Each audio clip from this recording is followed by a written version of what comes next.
The Still Small Voice. Written by Lorana Hoops. Copyright 2018. Narrated by Lorana Hoops. Copyright 2019. Note from the author. This book has been a long time coming. It was inspired by a true event, but it took me forever to get it right. I've been attending the same gym for over a decade. They have become like my family, and they all know that I'm a believer. When a girl in our gym and most of her family was tragically killed in a car accident 2 years ago, it rocked our gym. Brian stopped me one day and asked me why God allowed bad things to happen to good people. I didn't have an answer for him then. I hadn't even known this girl well, but I spent a lot of time searching and praying. This might not even be the right answer, but what I do know is that God wanted this book written. Even though I kept putting it aside, I kept being reminded of the still small voice in church services. I knew it was finally time to finish it. While fiction, there are true elements. You will see that Micah's story is my own. The prologue is based on my own daughter, who said those very words at 2. And as some of the characters and places are real, this book is close to my heart. The book took on a life of its own, and I do have more planned in this series. I hope you'll follow me on this journey, even though it isn't my normal romance. There will be some along the way. I hope you enjoy the story and the characters as they are dear to my heart. If you do, please leave a review at your retailer. It really does make a difference because it lets people make an informed decision about books. The Prologue. Kat, honey, what are you doing? Leah had just laid her 2-year-old daughter down for the night, but the girl kept tilting her head to look around Leah. Trying to see Jesus. Kat smiled matter-of-factly as she looked up at the ceiling, as if this were a common occurrence. Leah followed her gaze, but all she saw was the smoke detector attached to the ceiling. I don't see anything, honey. Jesus is right there, Mommy. Don't you see him? Kat's green eyes were wide and round beneath her dark curls. I don't, honey. Leah tried to keep her voice even as she shook her head. She didn't want her daughter to know she was afraid of her seeing visions. This wasn't the first time she had claimed to see Jesus. The first time, Jesus had been on the hall ceiling as they were heading out to church. Are you ready, Munchkin? Leah scooped up her daughter, who giggled as she flew through the air. You ready to go to church? Kat's curls bobbed as she nodded. And do you love Jesus? Kat's tiny mouth pulled into a large smile, and she pointed to the corner of the ceiling. Uh-huh. Hi, Jesus. She waved her little hand, the same way she waved to Leah whenever she dropped her off with the nanny. Leah brushed it off as a 2-year-old's imagination. Do you see Jesus up there? Kat nodded again, and Leah kissed her on the cheek. Well, that's nice. I wish I could see Jesus like you do. The second time, Jesus appeared in the corner of Kat's ceiling as Leah was reading her a story. Honey, where are you going? The story isn't finished yet. Leah watched as Kat toddled over to the small area between the closed bedroom door and the closet. She pointed her tiny hand up at the ceiling. Hi, Jesus. Then she held up her bunny as if offering the stuffed toy to someone. No. She lowered the bunny and looked around the room. Then she grabbed a book, returned to the spot, and held it up. No. Okay. She returned to Leah and climbed back onto her lap to finish the story. He doesn't want bunny. Leah forced a tight-lipped smile across her face. Was her daughter really seeing Jesus, or was this the natural young child imagination at work? Tonight, Jesus was in a different place. He was still on the ceiling, but now firmly over the foot of Kat's bed instead of by her bedroom door. While Leah hoped her daughter was seeing Jesus, she couldn't dismiss the possibility that she was seeing something else, and that bothered her. Can you tell me what he looks like? He's wearing white, but he's not talking to Bunny. Kat held up her stuffed bunny, the one that went everywhere with her. Once a soft pink color, time and dirt had worn the plush animal to a dull gray color now. Does he talk to you? Leah supposed she should be relieved that whatever Kat was seeing was wearing white and not black, but the fact he didn't talk struck her as odd. If Kat was seeing Jesus, wouldn't he tell her how much he loved her or something like that? Leah was a religious person. She believed in God, but she'd never seen God or heard him speak to her. Is he smiling? She was trying not to ask leading questions, but it was hard with a 2-year-old who was just now putting sentences together. Leah wished she could see what her daughter was seeing to make sure it was safe. Where's that? Leah followed the tiny index finger pointing to the top of Kat's closet. I don't know, honey. I don't see anything. A cold stone settled in Leah's stomach. It was one thing to be seeing Jesus, but now she was seeing something else too? What was wrong with her daughter? She tried to keep the tremor out of her voice as she spoke again. Here, let's get to sleep. We'll see Jesus in the morning. She whipped the blanket up and let it fall until it covered Kat completely. Another thing Leah found odd. Most of her friends said their children were afraid of the dark, but Kat wanted to be under the blanket. It had to cover her head and her toes. Leah wondered if the visions were why Kat wanted her head covered. Though not simultaneous, they had started at similar times. Leah sat in the rocker in Kat's room until she heard the rhythmic cadence of breathing, signaling her sleep. Then she tiptoed out of the room into the master bedroom down the hall. Her Bible lay on her nightstand, where she kept it to remind her to read every night, and she picked it up before sinking to her knees on the floor. She clutched the Bible against her chest and turned her head heavenward. Lord, please protect my daughter. I don't know what she is seeing, but please protect her. That was all Leah could get out before the tears ran down her cheeks. She had waited so long for her baby girl, and now she was terrified that either something was wrong with her or that something would happen to her. Chapter 1. 30 years later, Saturday, in Olympia, Washington. Dr. Kat Jameson dropped her head into her hands. She hadn't specialized in pediatric oncology for this very reason. No one should get cancer, but it was worse when it was a child. Children had their whole life ahead of them, and they came in with small faces and tiny hands that always seemed to wind their way around Kat's heart. Thankfully, she'd only had a few child patients in the year she had been practicing on her own, and they had all gone into remission.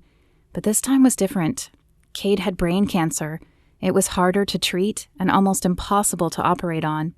A knock on her door grabbed Kat's attention. She looked up to see Micah Gibson, a fellow doctor at the hospital, in her doorframe. His blue eyes held more concern than usual as he caught her gaze. Heard you have a tough case right now. Kat sighed. Yeah, a 10-year-old boy whose favorite superhero is Wolverine. I almost wish I could give this kid adamantium so he could heal himself. Our treatments don't seem to be doing much. Micah cocked an eyebrow as he continued into her small office and sat across from her. I didn't know you were an X-Man fan. That's what you got from my statement? Kat didn't know Micah well, but she hadn't thought he was this insensitive. His expression softened and he shook his head. I'm sorry. I was trying to lighten the mood. So this patient, you've tried everything? Kat nodded. Almost. We started with diet because his mom wanted to avoid radiation. When that did nothing, we've moved on to proton therapy. He's taking it well, but the tumor just isn't shrinking. So you've tried everything you know medically? Kat nodded. Have you tried praying? His words took her off guard and she blinked at him. I didn't realize you were religious. I'm not, but I am a Christ follower. He leaned forward, placing his hands on her desk. I honestly don't know how doctors can see the miracles we see and not believe in God. Can you? Kat wasn't sure what to say. She considered herself a believer, though she didn't get to church as often as she once had. Before med school, she had gone every Sunday and even sung in her church choir. But then she'd needed the time to study. When she'd finished med school, she'd had residency, which also took up a lot of time. Even now that she was in her own practice, work filled 6 days of her week, and Sunday was generally her one day off. Still, she attended when she could. Anyhow, I'll let you get back to work, but I'll be praying for your patient. Micah stood and turned to the door, but before he left, he turned back to Kat. And you. Then he tapped her doorframe and disappeared down the hall. Prayer. Kat knew she should do more of that, but she'd never seen a prayer answered, and she'd felt no kind of response when she prayed, so it too had fallen to the side. She prayed at church, but that was only because someone on the stage prompted it. And some nights before she fell asleep, but if she were honest, that prayer was more from habit than actually speaking to God. Yes, she should pray more, but right now she needed something else. A drink. That's what Kat needed. She wasn't a big drinker, more the type to be the designated driver so she could watch other people get silly and stupid, but tonight she needed something to take the edge off. something to calm her nerves, something to help clear her head so she didn't have visions of Cade's boyish face haunting her dreams. Kat turned off her computer and grabbed her purse. She had a few charts to look over, but they could wait another day, or until Monday. As she passed the receptionist, Kat paused. A strange feeling that she should thank the woman for something flashed through her thoughts, but she couldn't for the life of her think of what. The woman did a fine job, but nothing exceptional. Chalking it up as nothing important, Kat shook her head and continued out of the hospital and to her car. Her phone buzzed as she pulled into the parking lot of a nearby bar. Kat swiped the screen and sighed as she read Stella's message. "See you at church tomorrow?" Kat wasn't sure she felt up to church tomorrow. Today had been rough, and if she drank too much, tomorrow morning would be even rougher. However, Stella being her best friend, and being Stella, she didn't seem to care that Sunday was Kat's day off. She always reminded Kat of church, and when Kat missed too many times, Stella would play the Maddie card. Maddie was Stella's daughter, and she knew Kat would do anything for that strawberry blonde 5-year-old. "I'll try. Bad day at work." Kat shoved the phone back in her purse before Stella could respond. Stella would not approve of her method of easing the pain and would try to talk her out of going in. But tonight, Kat just wanted not to think. She wanted to drown her sorrows and ponder at the cruelty of the universe. Kat locked her car and walked up the short sidewalk to the front entrance. The peeling paint and faded signage gave her a moment's pause. Could she trust the drinks flowing inside if the exterior of the place was in such need of repair? Deciding she didn't care, Kat gripped the solid handle, pulled the door open, and stepped into the dimly lit establishment. The bar was mostly empty. A few couples sat in the darkened vinyl booths, trading secrets and licentious glances. Kat chose a bar stool instead, a few down from the one other bar customer, a portly man perched at the end of the sticky mahogany bar, nursing a beer and probably avoiding going home alone. Kat signaled the bartender and ordered a tequila sunrise. She took a sip and then turned the glass in a slow circle as her thoughts collided in her head. "You look like you're carrying the weight of the world on those shoulders." Kat glanced up at the bartender, who stared her direction as he wiped a cloth across the bar. Though young, his head was bald, but the hint of color on the sides told her he shaved at least part of it. Somehow it worked on him. The dimple in his cheek softened the harsh lines of the chiseled face that was still visible under a dark stubble, and his crooked smile gave him an air of jocularity. Any other night, Kat would have been flattered by his obvious flirtation, and might have even left him her number. But tonight, she wanted to be left alone. "You could say that." She kept most of the edge out of her voice, though by the bartender's reaction, not enough. He let out a low whistle, and she forced her eyes back to her drink. Maybe if she ignored him, he would just leave her alone, to sate her frustration with the alcohol. Lifting the glass, she tilted her head back and let the remaining liquid burn down her throat. "When I feel like that, it always helps me to hit things." He had not taken her subtle hint and was now standing in front of her. She could see pale flecks of gold in his brown eyes. "How very destructive of you." Her manicured finger tapped the glass as she debated asking for another. "No, not like that." His laugh was rather melodious and brought a sparkle to his eyes. "I'm a kickboxer, so hitting the bag is cathartic to me. Seems like it might be for you too, right now." Kat kept silent, unsure of what to say, but she let her eyes wander over the rest of his body. He could be a fighter. He had the right build, lean but not too thin, and sculpted arms. "Look, I teach at a gym nearby during the week. Why don't you come by and see if hitting something doesn't give you some reprieve from whatever you're feeling?" He slipped a white card out of his pocket and slid it across the bar to her. She held his gaze another moment before dropping her eyes to the card. It was white with black lettering, simple but still eye-catching, with the black boxing gloves gracing the corner. "The Academy of Brian Johnson?" "I know, not the most original name. I didn't name it, the owner did. But it's a good workout. Bring that card in and I'll make sure you get a week for free to try it out." "Thanks. I'll think about it." Kat pocketed the card and then pushed her glass forward.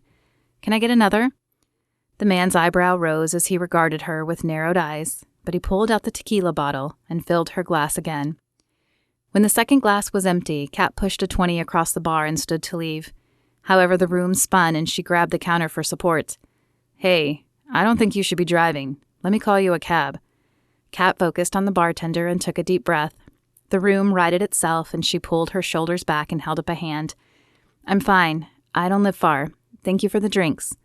Before she could say anything else, Kat made her way to the exit, cursing her low tolerance.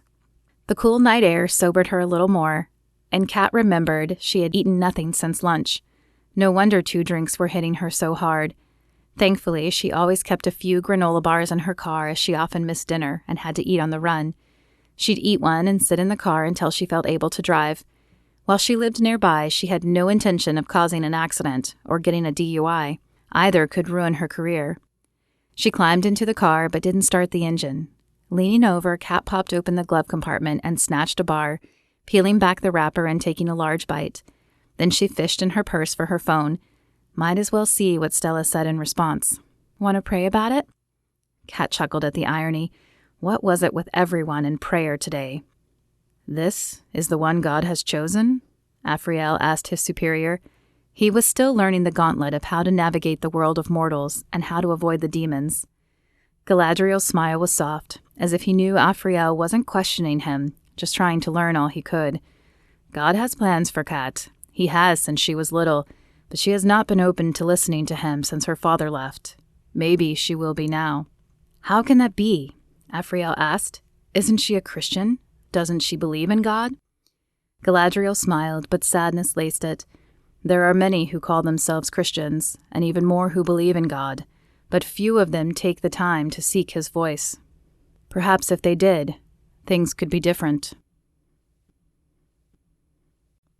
Chapter 2. Saturday morning in Lubbock, Texas. Jordan Wright's eyes popped open. For the 5th straight night in a row, the same woman had invaded her dream. Unsure of what else to do, Jordan crawled out of bed and collapsed to her knees. She folded her hands together and lowered her head to rest on them. Her blonde hair fell on either side, obscuring her peripheral vision. She had no idea what words to say, so she closed her eyes and let her heart speak for itself, begging the Lord to explain the dreams, or else to make them stop. She could no longer pass them off as coincidences or hallucinations. There was apparently some reason for their nightly appearance. As the silence pressed in, Jordan fought the urge to open her eyes. The pastor had spoken recently about listening for the still, small voice. Jordan was determined to give it a little longer, to really listen, though the silence unnerved her. Tell her. Though not audible, the words caressed Jordan, and she understood them all the same. She opened her eyes, still unsure exactly what she was supposed to be doing, but sure of where she needed to go. After showering and dressing, Jordan drove the short distance to Indiana Avenue Baptist Church. It was not Sunday, but the woman she sought worked in the church, and she was certain she would be there. As she parked the car, the enormity of what she was about to do hit her. What if she was wrong? What if it was only her imagination? The hesitant thoughts caused her to pause outside the church doors, her hand on the silver handle. But then the woman's face flashed in front of her eyes like a silent movie, and Jordan swallowed her trepidation and pulled open the door. Jordan turned left toward the offices, amazed at how quiet the church was. On Sundays, groups of people milled about in the foyer between services, munching on the provided muffins as they caught up on their struggles and accomplishments. Today, though, the hall was empty, and the hum of the air conditioning was the only audible sound. Another left down the short hallway that housed the offices brought her outside Kathy's door. She tugged on her shirt, still a little snug on the body that hadn't regained its pre-pregnancy shape. Though her heart galloped in her chest, she took a deep breath and raised her hand to knock on the wooden door.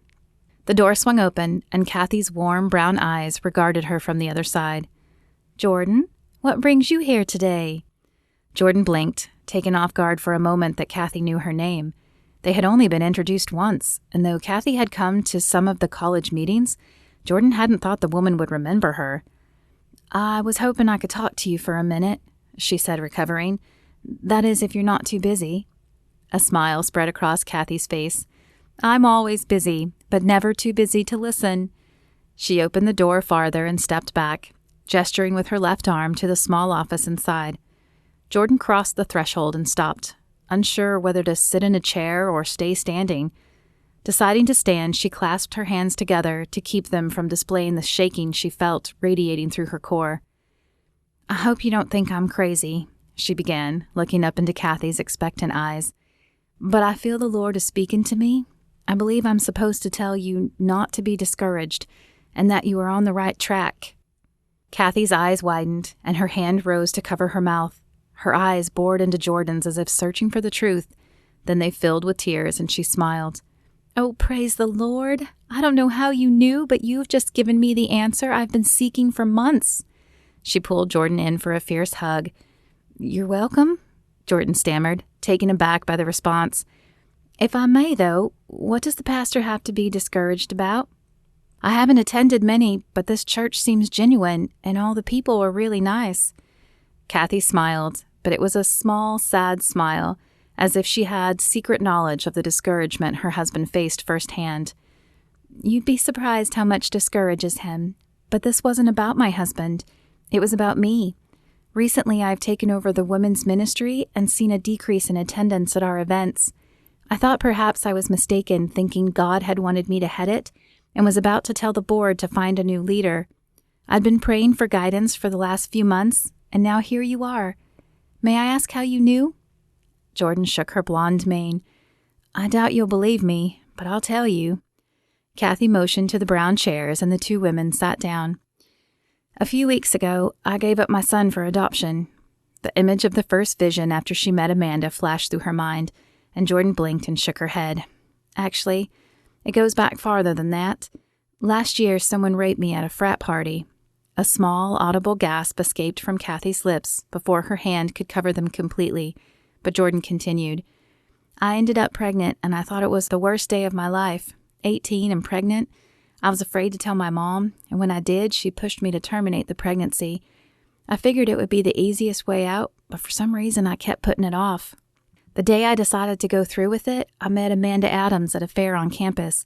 She didn't know about the baby, but we shared some weird connection, and she told me my baby mattered.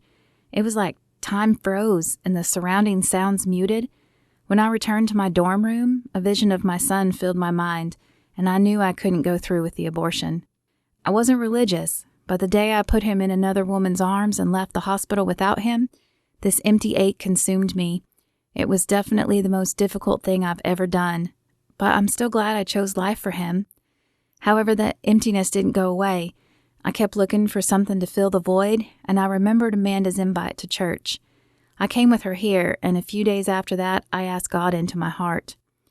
The dark-haired woman across from her smiled, and Jordan continued. "I still didn't feel complete, though, so I asked God to show me how I could help. That's when the vision started. At first, they were just feelings, like an urge to read a certain passage if I had a question. But a few days ago, I saw your face. I didn't know what he wanted me to do at first, but when I was finally quiet, I heard the still small voice. I'm sure I must sound crazy." "On the contrary," Kathy offered a wide smile. "You have the gift of prophecy." "The gift of what?" Jordan's brow furrowed. She had never heard about this gift. "Prophecy," Kathy repeated. "There are several spiritual gifts discussed in the Bible, and we all have one or more of them. Some of us feel them more strongly than others, and some of us just haven't had our heart open to know what ours is. But it sounds like yours is the gift of prophecy.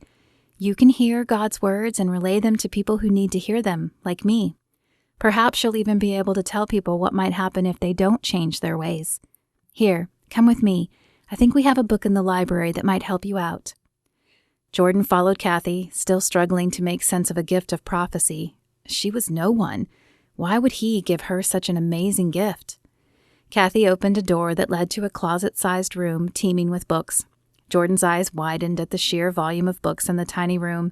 She hadn't even known the church had a library, and yet here was a room with nothing but bookshelves on every wall, and each shelf was filled with books.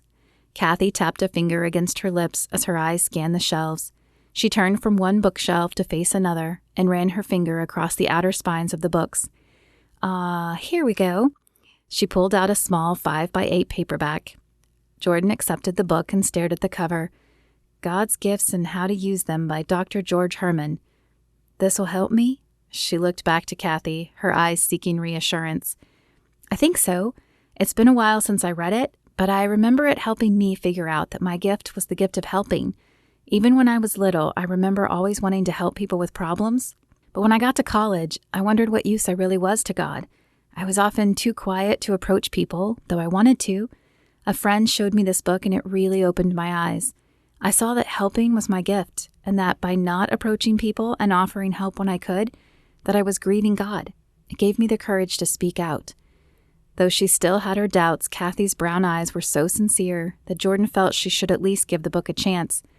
"Thank you," she said, tucking the book back to her chest. "But why would God choose me? I'm nobody. I didn't even believe in him until a month ago."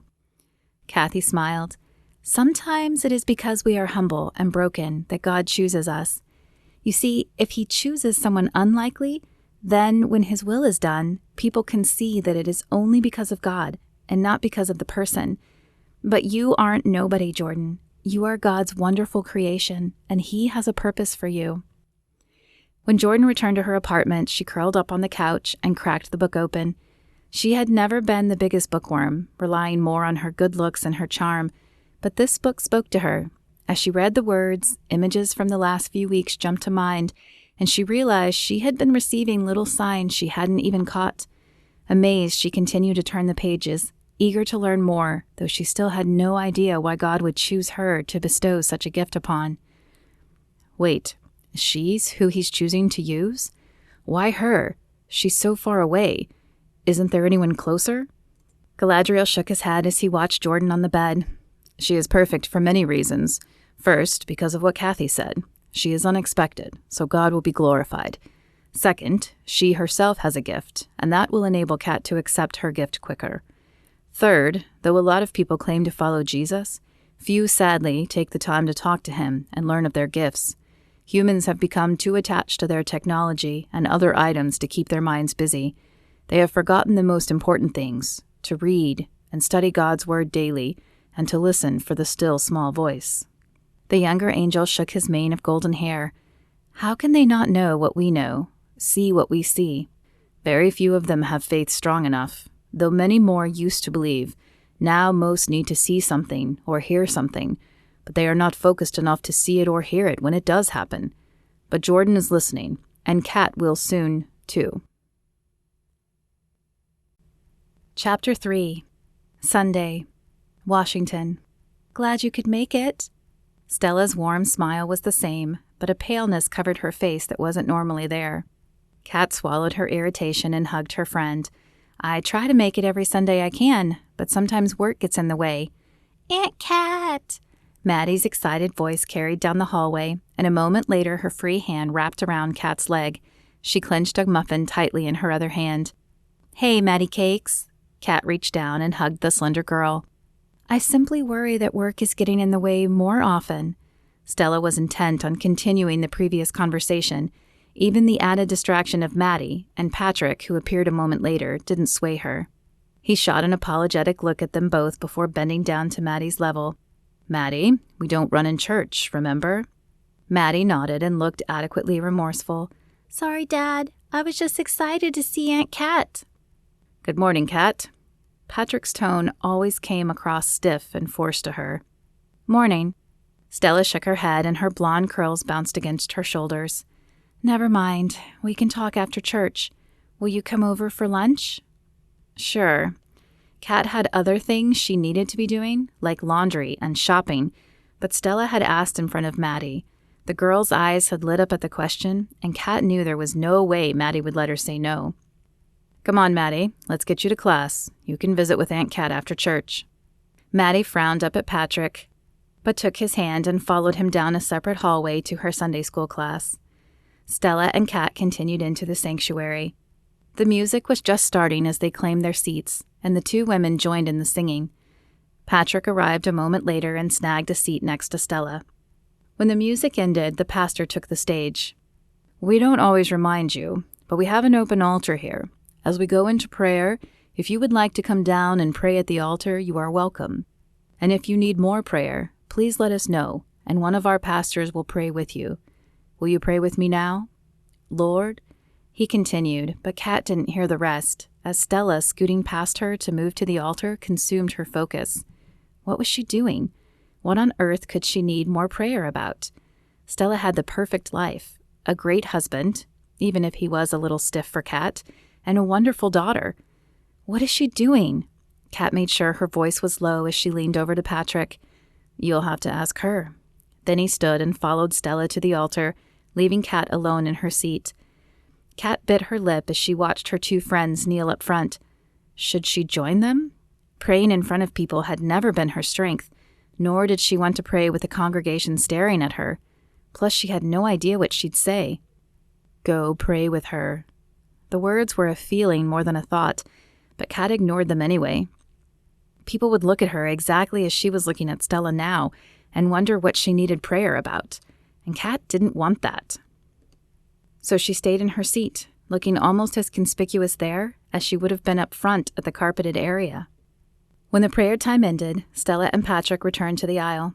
Kat opened her mouth to question Stella, but the pastor began the sermon then, and Kat was forced to keep her question to herself until the sermon ended. Though she tried to stay focused on the words of the pastor, Kat's mind kept wandering. She wondered how Cade was doing. She made a list of items she needed to pick up at the grocery store, and she tried to visualize her schedule to see what the next week held. Next to her, Stella wrote furiously in a little book. When she wasn't writing, her eyes were glued to the man up front, and Kat wondered when she had become such a fanatic. Stella, like herself, had grown up in the church, and she had always seemed a bit more dedicated, but she had never seemed as focused as she did now. What had happened to her the last few weeks? Want to tell me what that was about? Kat asked Stella as they packed up after the service. What do you mean? Stella tucked her Bible into her large purse and slung it over her shoulder. The altar call, and then the note-taking?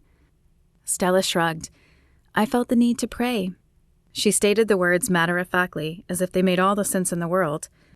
But you can pray at your seat. Why go down there where everyone can see you? Stella stopped and stared at Kat for a moment. I don't care if people see me. My praying isn't for them. It's for God. Haven't you ever gotten a stirring in your soul? Some need to do something, even though you don't know why? Kat was about to shake her head no when she remembered feelings like she should have gotten up and prayed with Stella. Plus there was that moment the other day with the receptionist. Was that what Stella was talking about? I don't know. I guess I'm not sure. Stella's eyes turned sad. What happened to you, Kat? When did you start drifting away? What do you mean? I'm here as often as I can be. Stella shook her head. That's not what I mean. You used to be on fire for God. You wouldn't have cared if people saw you praying. In high school, when you rededicated your life, you said you wanted God to use you. What? Kat had no memory of this, or if she did, she had blocked it out. Yeah, don't you remember? That night at the retreat, you went down front and prayed. Then you told me that you felt God was calling you to do something big. A scoffing noise escaped Kat's throat as the two walked toward the exit. I was 18, Stella. I thought everything in my life would be big. That's not what you meant, Kat, and you know it. Stella paused as Patrick and Maddie came down the hall. Come over for lunch. We need to finish this conversation. Kat nodded and followed Stella and her family outside.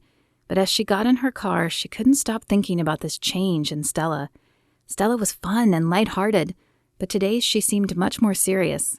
Even over lunch, though she wore a bright smile and carried on the conversation, Kat watched as Stella ate less than normal and often pushed her food around on her plate to give the impression she was eating. What is going on with you? Kat asked as they cleared the table after lunch. Stella looked to the backyard where Patrick had taken Maddie to play. A sad, wistful smile crossed her lips before she sucked in a breath and turned to Kat. I've been having headaches. I went down to the altar today because I felt called to pray for my health. Stella's words hit Kat like a ton of bricks, and she sank into a chair. In all the time she'd known Stella, she'd never known her to have headaches. Not even once. Have you been to the doctor? Stella joined her at the table. I have, and they found nothing wrong, but I'm seeing a specialist this week. It's more than that, though, Kat. Don't you feel it? Feel what? Fear crept up Kat's spine. The end. I feel like it's coming soon. Don't talk like that. I'm sure it's nothing, and the specialist will find out what it is. No, Kat, I didn't mean like that. I mean like end of days. Look around. This world is upside down, and people are at each other's throats. Even churches have blurred the lines on what is acceptable behavior. Kat shrugged. I guess I hadn't thought about it much.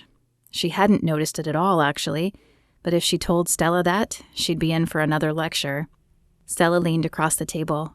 I know, and that's what worries me. You have done nothing much. Are you still reading the Bible? Do you even pray anymore? Kat opened her mouth to protest and defend herself, but then closed it. She couldn't remember the last time she'd read her Bible, and other than her obligatory prayer each night, she couldn't remember another time she'd prayed either. Okay, so I have a little work to do, but what's gotten into you? A peaceful smile lit Stella's face. I started listening. You know how the pastor's been speaking about hearing the Holy Spirit and that still small voice? Well, I devoted time to really listening, and I feel him, Kat. Kat's brow arched on her forehead. She wanted to believe Stella, but she couldn't remember ever feeling God, or the Holy Spirit talking to her, nor did she have time to just sit and listen for a voice that might or might not come. Promise me, Kat, that you'll try to listen. Take some time to pray and focus before it's too late. I've got plenty of time, Stella. I'm only 32. How can you say that? You work with cancer patients all day, Kat. How many of them had their time cut short? Kat wanted to argue with her, but Stella was right. Cade Jackson was the perfect example of that. Okay, fine. I promise I'll try. Though Stella nodded, Kat could tell she was still troubled. However, she let the matter die and moved on to lighter topics. Kat couldn't help but breathe a sigh of relief. When she returned home that evening, the promise flashed in her mind, and Kat went in search of her Bible. She found it hiding under other books on her nightstand. A light layer of dust coated the top, and a tiny pang of guilt pierced her as she dusted it away. It had been a while since she had read. Unsure where to start, she let the Bible fall open and landed in Psalms. She read a few chapters and then closed the book. Okay, God, I'm waiting. Kat sat in silence for a few minutes, but she still felt nothing. No words, no feelings, just the need to go over work for tomorrow, and the reminder she still hadn't stopped at the grocery store or started her laundry. With a sigh, Kat opened her eyes. Maybe one day she would feel whatever it was Stella was feeling, but it would not be today. How could she not hear that? Ephrael's eyebrows rose as he turned to face Galadriel. Humanity has changed. It is busier now, and there are more distractions. Few take the time to really listen, even when they speak to God. Galadriel's face held a sadness. I will see what the next orders are. I fear it may take something much bigger to get her attention. Like what? Whatever it is, it will be in his plan. Chapter 4. Monday, Texas. Jordan paused, the brush halfway through her hair. A face flashed before her eyes. A girl with mousy brown hair and sad eyes hiding behind glasses. Though vaguely familiar, Jordan could not place where she knew the girl. I'll need a little more to go on, God. The brush continued its course through her blonde hair as she waited for more information. This was only her second vision, but she had expected it would come with at least as much information as the first had. However, by the time she finished getting ready for class, she had nothing more than the girl's face and 2 words: she matters. Deciding to keep her eyes open, she slung her bag over her shoulder and headed to class. Her year had not started off well, but as she crossed the campus to Holden Hall, Jordan could honestly say she was happy with where her life was at now. Giving up her son had been hard, but the parents had agreed to an open adoption, and Jordan knew one day she would get to tell her son that she loved him. It hadn't been easy staying caught up in class. Even though it was college, people still whispered and pointed at her. Plus, she had to miss days occasionally due to fatigue or appointments. And of course, there had been a few days in the hospital when she delivered, but Jordan had pushed through. After her finals today, her sophomore year would be over. That alone was reason to rejoice. As she neared the steps, her phone buzzed in her pocket. Jordan dropped her eyes to her phone as she pulled it out, but there was no text or call. The screen was dark. After swiping a finger across the screen to illuminate it, she checked both the messages and the phone icon, but neither showed a missed message. Well, that's weird. The words were soft, under her breath. Then she shook her head and pocketed the phone again. Her feet stepped before her eyes fully lifted from her pocket, and she slammed into another body. I'm sorry. As she stepped back and looked up, her breath caught in her throat. The face before her belonged to the girl from her vision. It's you. Breathless and barely more than a whisper, the words didn't even catch the other girl's attention. I'm sorry, you probably didn't see me. The girl pushed her glasses up and dropped her head, focusing on the ground. Her brown hair covered her face like a curtain. Jordan stared at her. Was the girl apologizing? Realizing the girl was waiting for her to speak or move, Jordan blinked and found her voice. "No, I'm sorry. I didn't see you, but it was my fault. However, I'm glad I ran into you as I was looking for you." The girl's head lifted, her eyebrows arching as her eyes widened. "You were looking for me? Why?" Jordan glanced at her watch, hoping she had a few minutes to spare before her test. 20 minutes. It wasn't as long as she hoped, but it would have to be long enough. "To tell you that you matter."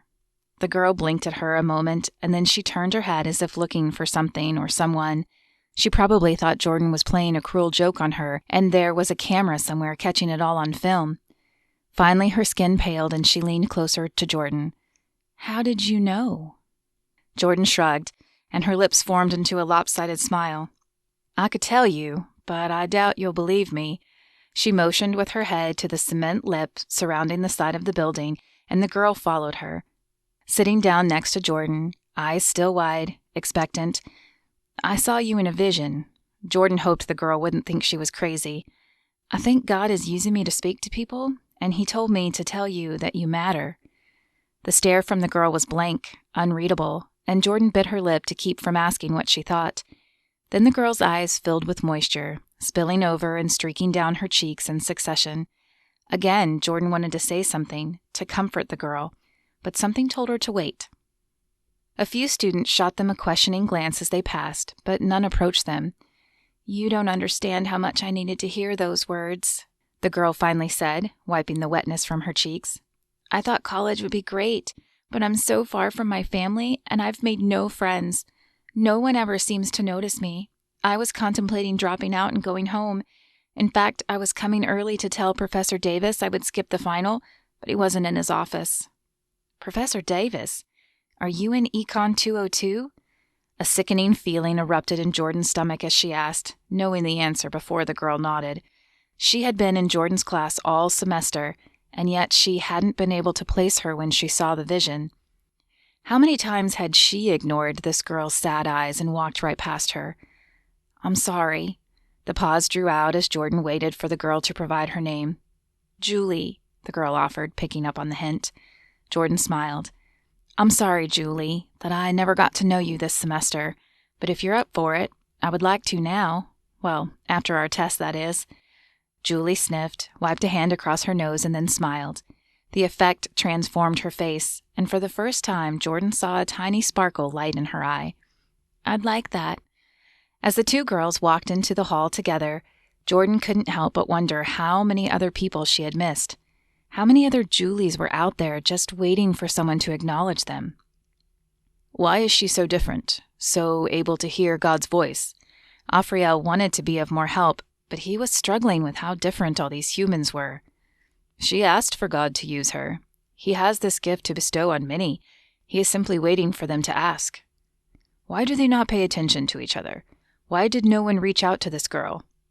Distractions, diversions, those are just some of the tools the demons use to keep them from listening and following God. Afriel nodded, but sadness still filled his face. Chapter 5. Monday, Washington. Kat glanced at her watch as she locked the car door. Shoot, she was late. How did that even happen? She lived alone, so there was no one she had to wait on, and she'd left the same time this morning that she did every morning. Then she remembered her quick detour to a nearby coffee shop. There had been no creamer in the fridge this morning, and she didn't drink black coffee.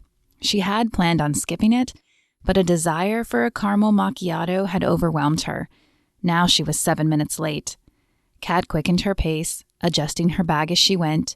The hospital doors slid open and she made her way to the elevator, punching the button for the oncology floor. Her heart slowed as she stepped off on her floor.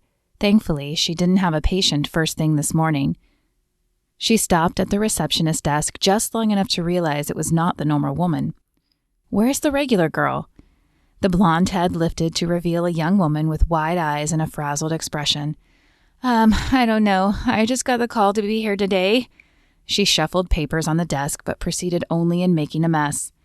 Kat shook her head and continued to her office. Why was it so hard to find good help these days? She had just dropped her bag on the floor when she heard a voice at her door. "Did you remember to pray about it?" Micah Gibson leaned once again on her doorframe. What was with this guy? He had worked here for a month, and she generally only passed him in the hallways. They exchanged a wave, maybe a smile, but no full-blown conversation.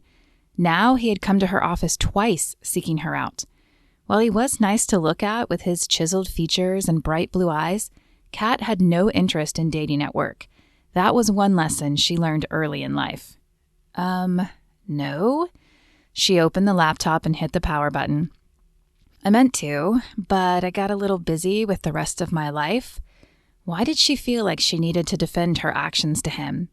His frank gaze held hers a moment as if he were trying to decide if she were lying or not. It only takes a minute to pray. You could do it now. Yes, I suppose I could.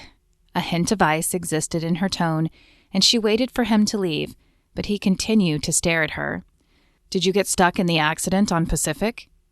What? Kat really needed to get to work, and he was distracting her. There was an accident this morning. I figured that's why you were late. No, I stopped to get a coffee. I guess it's a good thing, or I might have been caught in the accident. He stared at her a moment longer. Yes, I guess it was. Well, I better get to work as well. I'll keep praying for your patient. Thank you. As he left the office, Kat wondered how he had known she took Pacific to work. Had she mentioned it? She didn't think she had, but she must have for him to know. Maybe he had overheard a conversation she had with someone else. Yes, that must be it. With the distraction gone, Kat sat down and pulled up her work for the day. She had a few patients to check on today, including Cade. With a sigh, Kat decided she should start with him. She walked down the hall to where the treatment rooms were. Patients rarely had to stay long, but Cade would receive another proton treatment today. When she entered his room, surprise filled her at his altered appearance. He looked chipper and not as pale. Hey, bud, feeling better today? He nodded and grinned before returning his attention to his tablet. He woke up hungry today for the first time in a long time. Does that mean it's working? Hope glistened in his mother's eyes and threaded her voice. It might. Kat was hesitant to give her false hope. She'd seen too many patients have a good day or even a week, think they were cured, and then succumb to the cancer shortly after. But remember that some days are better than others. I'll ask for another scan today after his treatment. That should tell us more. Thank you. The woman placed a hand on Kat's arm for just a moment, and then it returned to the chain around her neck. Before her fingers closed completely over the object, Kat made out the shape of a small golden cross. You're welcome. Cade, I'll see you soon. He flashed her a thumb-up sign, still too engrossed in his game to look up. It was nice to see him acting like a normal 10-year-old again. The rest of her day flew by, and as Kat packed up, she realized she was done before 5 for once. She could get a workout in. In fact, she might even try the gym the bartender had suggested. Kat was fairly certain the card still sat in her car's cup holder where she'd placed it Saturday evening. She locked her office door and headed toward the elevator. Wait, Dr. Jameson? Kat turned back to the receptionist, who looked even more frazzled than she had this morning. I meant to give this to you earlier. She held out a message slip. Thank you. As Kat took the paper, she hoped it wasn't important. Maybe she should have thanked the regular receptionist on Saturday. At least she always got Kat her messages in a timely manner. The message was short, a potential client. Kat would return the call in the morning. After tucking the paper inside her bag, she continued to the elevator. With no further interruption, she was back at her car minutes later. The card was indeed still in her car, and with 15 minutes until 4, Kat thought she could make it in time to try a class. As she pulled into the parking lot of the large white building, though, she wondered what she was doing. Boxing had never been her thing. She was more of a yoga girl. But the more she had thought about the bartender's words, the more she wondered if hitting something might be cathartic for her. It certainly couldn't hurt. She grabbed the bag of workout clothes she had packed just in case, locked her car, and headed for the entrance. Taking a deep breath and pulling her shoulders back, she grasped the cool metal handle and pulled it towards her. The room inside was like a giant warehouse. Rows of blue and red bags hung from chains near the back of the room. A few guys were interspersed among the bags, throwing punches or kicks. The resulting thudding sound echoed throughout the large room. On the far right, a shelving unit housed a plethora of padded gear, and a large black boxing ring took up one corner. A mirror covered part of the wall at the front of the room. To the left was a desk. The man from the bar the other night sat behind it eating a granola bar. His bare feet were propped on the desk. A pair of black shorts and a black t-shirt made up his uniform, if you could call it that. Kat took a step in his direction. Though padded in what looked like a type of foam, the floor had little give beneath her feet. He looked up as she neared, pulling his feet off the desk and standing. His brown eyes sparkled as a smile stretched across his face. One tooth on his bottom row was slightly crooked, but charming. "Hey, you came." Kat shrugged. "I had nothing else to do tonight." "Well, that's a start," he said with a laugh. "Let me show you around." He led her past a row of chairs lining the far left wall. A lone girl occupied one chair, wrapping a colored fabric around her wrists. "Bathrooms." He pointed to 2 individual rooms along the back wall. "They're labeled men and women, but they're single stalls, so you can use whichever one you want." "Weight room. It's small, but it works." Kat popped her head in the open doorway of the room he pointed to. Not much equipment, but she didn't use them much anyway. She hurried to catch up to him as he continued along the back wall. A half wall jutted out, and water bottles and gloves sat along it. At the end, a doorway opened to the left. "This is a locker room. You can leave your stuff in here. There's a locker if you want, but bring your own lock. And there are 3 changing rooms right there. We don't wear shoes when we kickbox, as you can see." He pointed to his bare feet and wiggled his toes. "There's also a treadmill and an elliptical right outside, but we do most of our work on the bags." "Okay." Kat nodded, hoping she would remember everything he had spouted at her. "Shall I get changed then?" "You bet. I'm Jason, by the way." He stuck out his hand, and after a moment Kat took it and returned the shake. "I'm Kat." "Oh, I almost forgot. Do you have gloves?" Kat shook her head. She figured she would need them eventually, but hadn't stopped to get any yet. No sense buying a pair if she found out this workout wasn't for her. "No problem. We have spares, but I have to warn you that you'll want to wash your hands after. A lot of people have used them." Kat wrinkled her nose in disgust, eliciting a laugh from Jason before he turned his lanky frame to the exit and passed out of sight. Sighing, she set her bag down on one of the wooden benches and fished out her clothes. "Here goes nothing." A few minutes later, changed and fighting a feeling of self-consciousness, Kat exited the locker room back into the main room. An older man with a head full of salt and pepper hair called the class to order. His sleeveless shirt showed off his well-toned arms, and his legs beneath his shorts sported many tattoos. He must be the owner. Kat joined the few people in a line near the bags, feeling conspicuous and out of place. The man at the front bowed to Jason, who returned the bow and then yelled, "Run the bags!" Kat's uncertainty lasted only a moment as the rest of the people in line began circling the bags in a loose formation. Though not much of a runner, Kat's lean body joined the chorus of people, creating an imaginary square around the hanging bags. The foam floor felt funny beneath her bare feet, and a few times her toes snagged on the foam floor, and she stumbled forward, catching herself just before falling and making a fool of herself. The run seemed to go on forever, but finally Jason uttered the blessed word stop, and the class began stretching. This Kat could do well. Her dedication to yoga ensured her flexibility, and she enjoyed the feeling of her muscles stretching. She was amazed as she stretched at how limber Jason was as well. He could do a full front split and lean forward so his elbows were on the ground. When the stretching time ended, he appeared by her side, holding out a pair of black boxing gloves. "I tried to find the driest pair I could for you."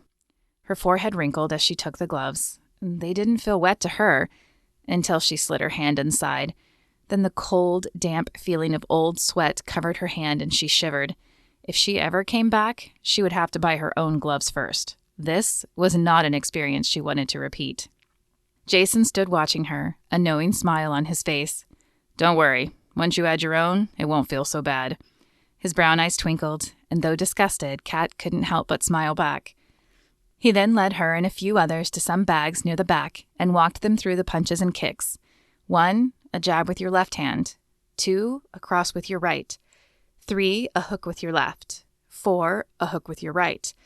Kat found the numbers confusing until Jason explained that odd numbers were thrown from the left side and even from the right.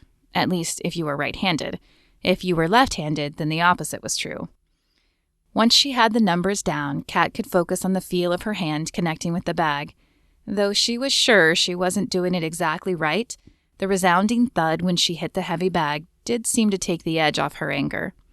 When the hour was over, Kat was drenched in sweat and sure she would be sore the next few days, but her shoulders felt a little lighter. After removing the now even sweatier gloves, she handed them back to Jason, who smiled and raised his eyebrows at her. "How was your first workout?" "It was good. I can see why you do it. It felt good to hit something." "It always does. You coming back then?" Kat tilted her head at him, curious if he was asking just from a business standpoint or if he might have an interest in her.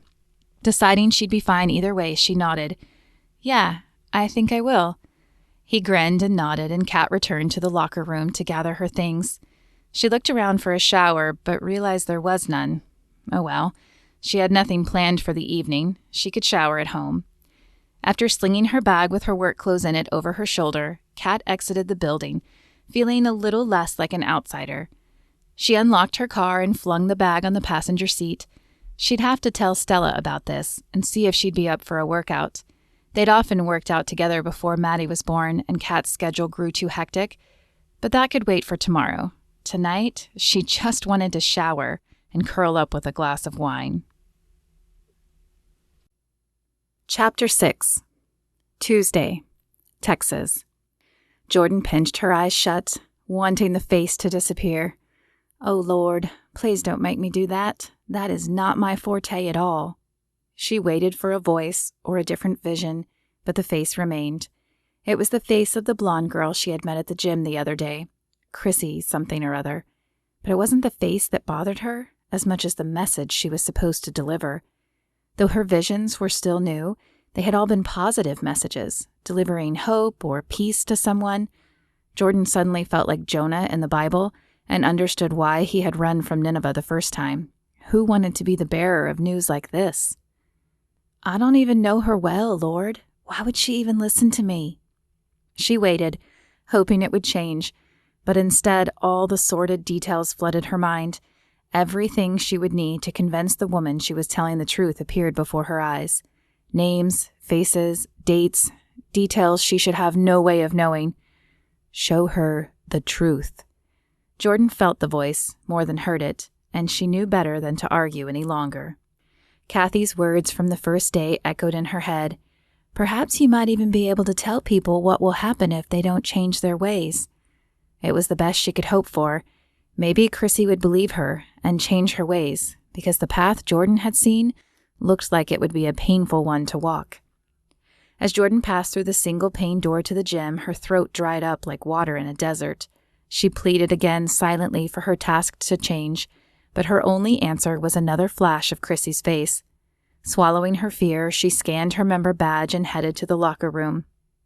She hadn't come to work out, but with no idea when Chrissy would arrive, she felt the need to release some of the pent-up energy rolling around in her stomach.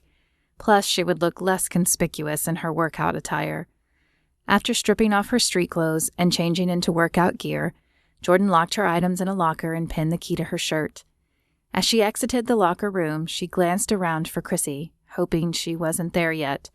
To the left was the weight room, which Jordan seldom frequented. She enjoyed lifting, but the dedicated weight room was where the powerlifters hung out. The one and only time she had tried it, she had left feeling embarrassed about her 30-pound curls, as the men in the room had all been curling over 100. To their credit, they had said nothing to her, or even shot her disparaging looks.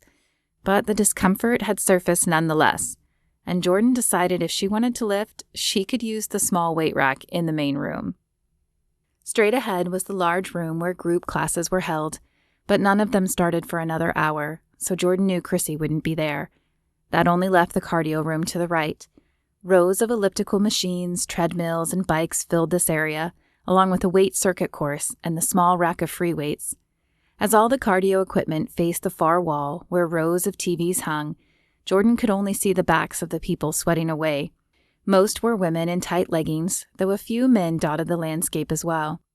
A blonde woman near the back caught Jordan's eye, and while she couldn't be sure until she got closer, she was almost positive it was Chrissy. Swallowing her trepidation, she squared her shoulders and stepped in that direction.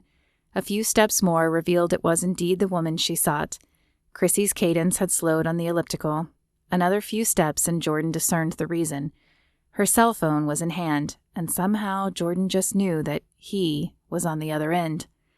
"Hi, Chrissy," Jordan said, coming equal to the machine. Chrissy's face flamed a subtle shade of pink, and she furtively clicked a few buttons before dropping the phone into the cup holder of the machine. "Hi, Jordan. I was just, checking with the babysitter." "No, you weren't." Jordan stepped onto the neighboring machine. "But that's why I'm here today. I need to talk to you about Phil."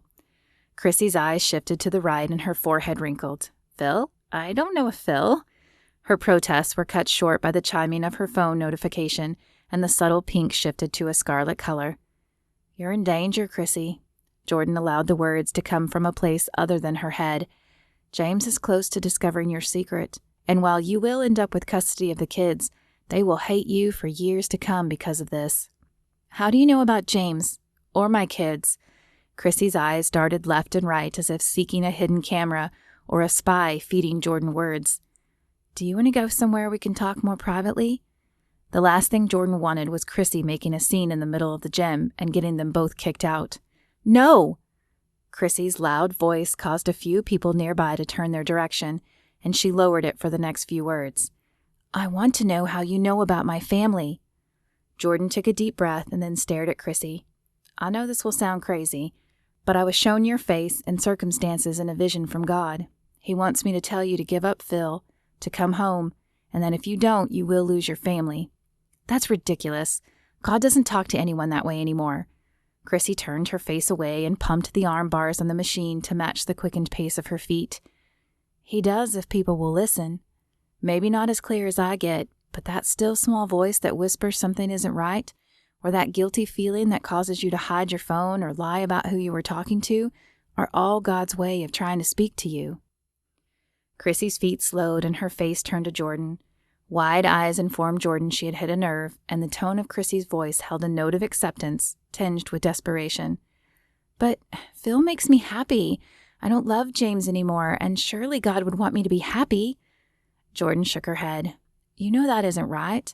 God wants you to be holy, and if you really stop and think about it, you will understand all those signs have been His way of telling you that what you are doing isn't right." Chrissy opened her mouth to protest, but then shut it again. Her blue eyes shifted back and forth as if debating within herself. Jordan waited, knowing there wasn't much else she could say to change the woman's mind at this point. Is it too late?" Chrissy asked, her voice barely more than a whisper. Jordan smiled and shook her head. "It's never too late to come home to God. No matter what you've done, He is waiting with open arms." Chapter 7. Tuesday, Washington. Kat arrived at work early the next morning to make up for arriving late and leaving early the day before. She was dismayed to see the temp behind the receptionist desk once again. What was going on with the other woman? Was she sick? Had she quit? When Kat reached her office, she dropped her bag and turned on the computer.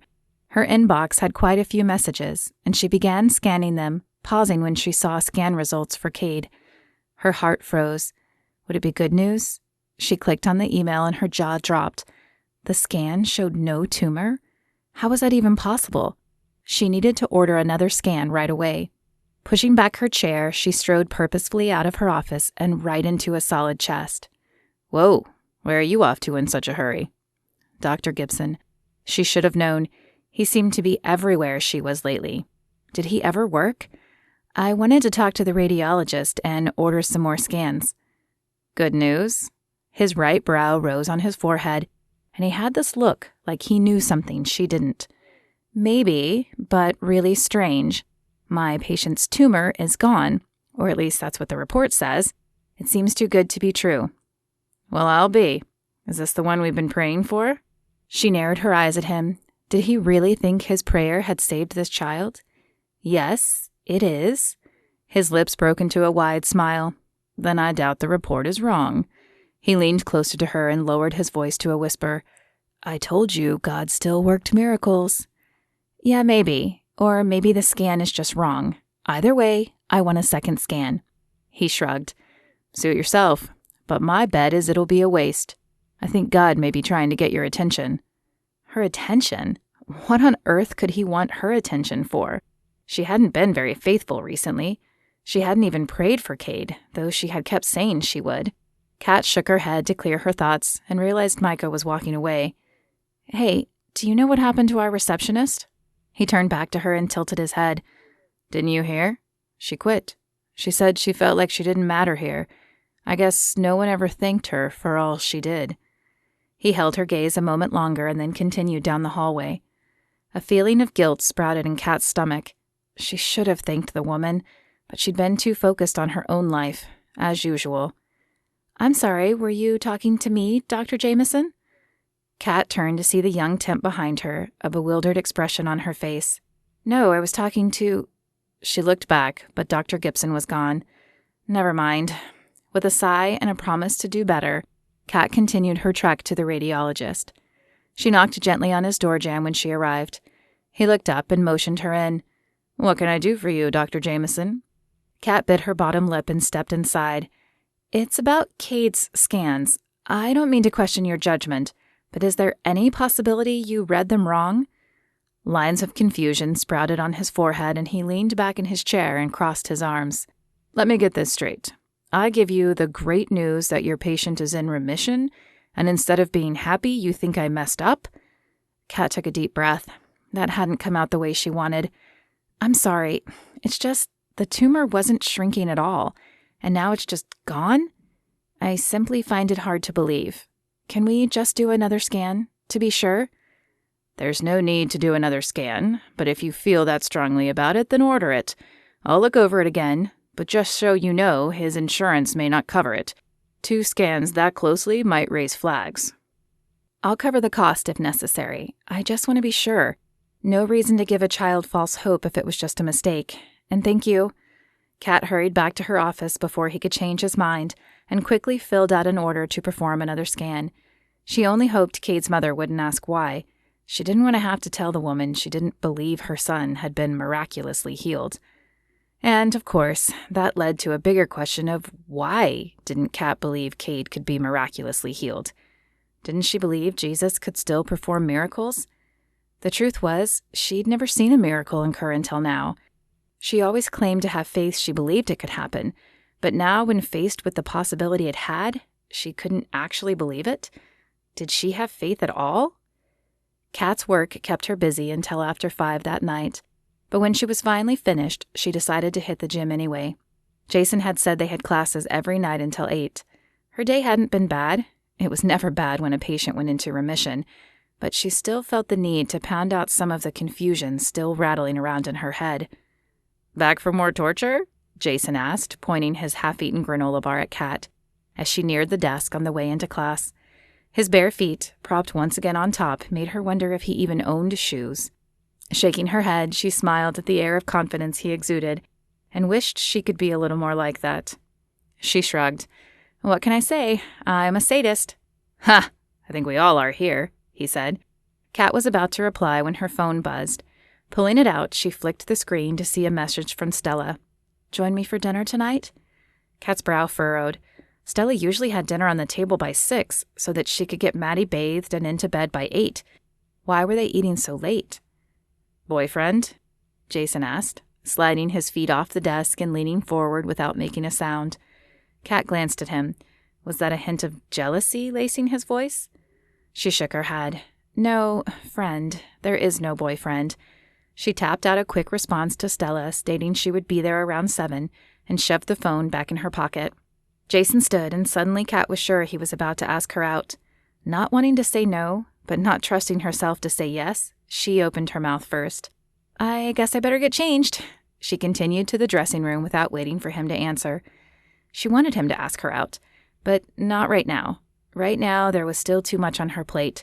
She needed to figure her own mess out before she started dealing with someone else's mess, too. Kat suddenly found herself at this weird place of wondering if she really was a believer, and if not, if she wanted to be. As she entered the locker room, she tossed her bag on a bench and fished her clothes out before stepping into one of the dressing rooms. She locked the door behind her, wishing it went all the way to the floor. The foot gap at the bottom wouldn't show anyone in the outer room anything other than her feet, but it was enough of a gap that someone could put their head under the door if he or she had such a notion. Keeping her eyes on the gap, she tugged off her shirt, replacing it with the sports bra and breathable shirt. Then she shimmied out of her jeans, replacing them with her black spandex pants. After folding her street clothes so she could shove them back in her gym bag, she opened the door. The outer room was empty except for a girl, her brown hair in 2 pigtail braids, who sat with her arms crossed, staring at Kat. Ice flowed from her stare. "He likes you, you know." The girl's voice was cool. Kat blinked and glanced around to make sure the girl was speaking to her. "I'm sorry. Who?" "Jason." A heat scalded across Kat's porcelain face. She hated that she blushed so easily. Crossing to her bag, she began shoving her clothes in. "Oh, well, he seems very nice, but my life is complicated right now. He deserves better than complicated." The girl stood and pulled back her shoulders. She was shorter than Kat, but scrappy. "Don't lead him on if you aren't serious." "I wasn't—" Kat stammered, but the girl was gone before she could finish the sentence. What was that about? She didn't think she had been leading Jason on. She had barely spoken to him. With a shake of her head, she grabbed her gloves and headed out to join the class. Jason seemed to pay extra attention to her during the hour-long workout. He was constantly coming by and commenting on her form, or complimenting a move if she did something well. While she enjoyed the attention, her eyes kept darting around for the girl with the braids. Thankfully, she was much more advanced, so she was working with the other group that Brian, the owner, was leading.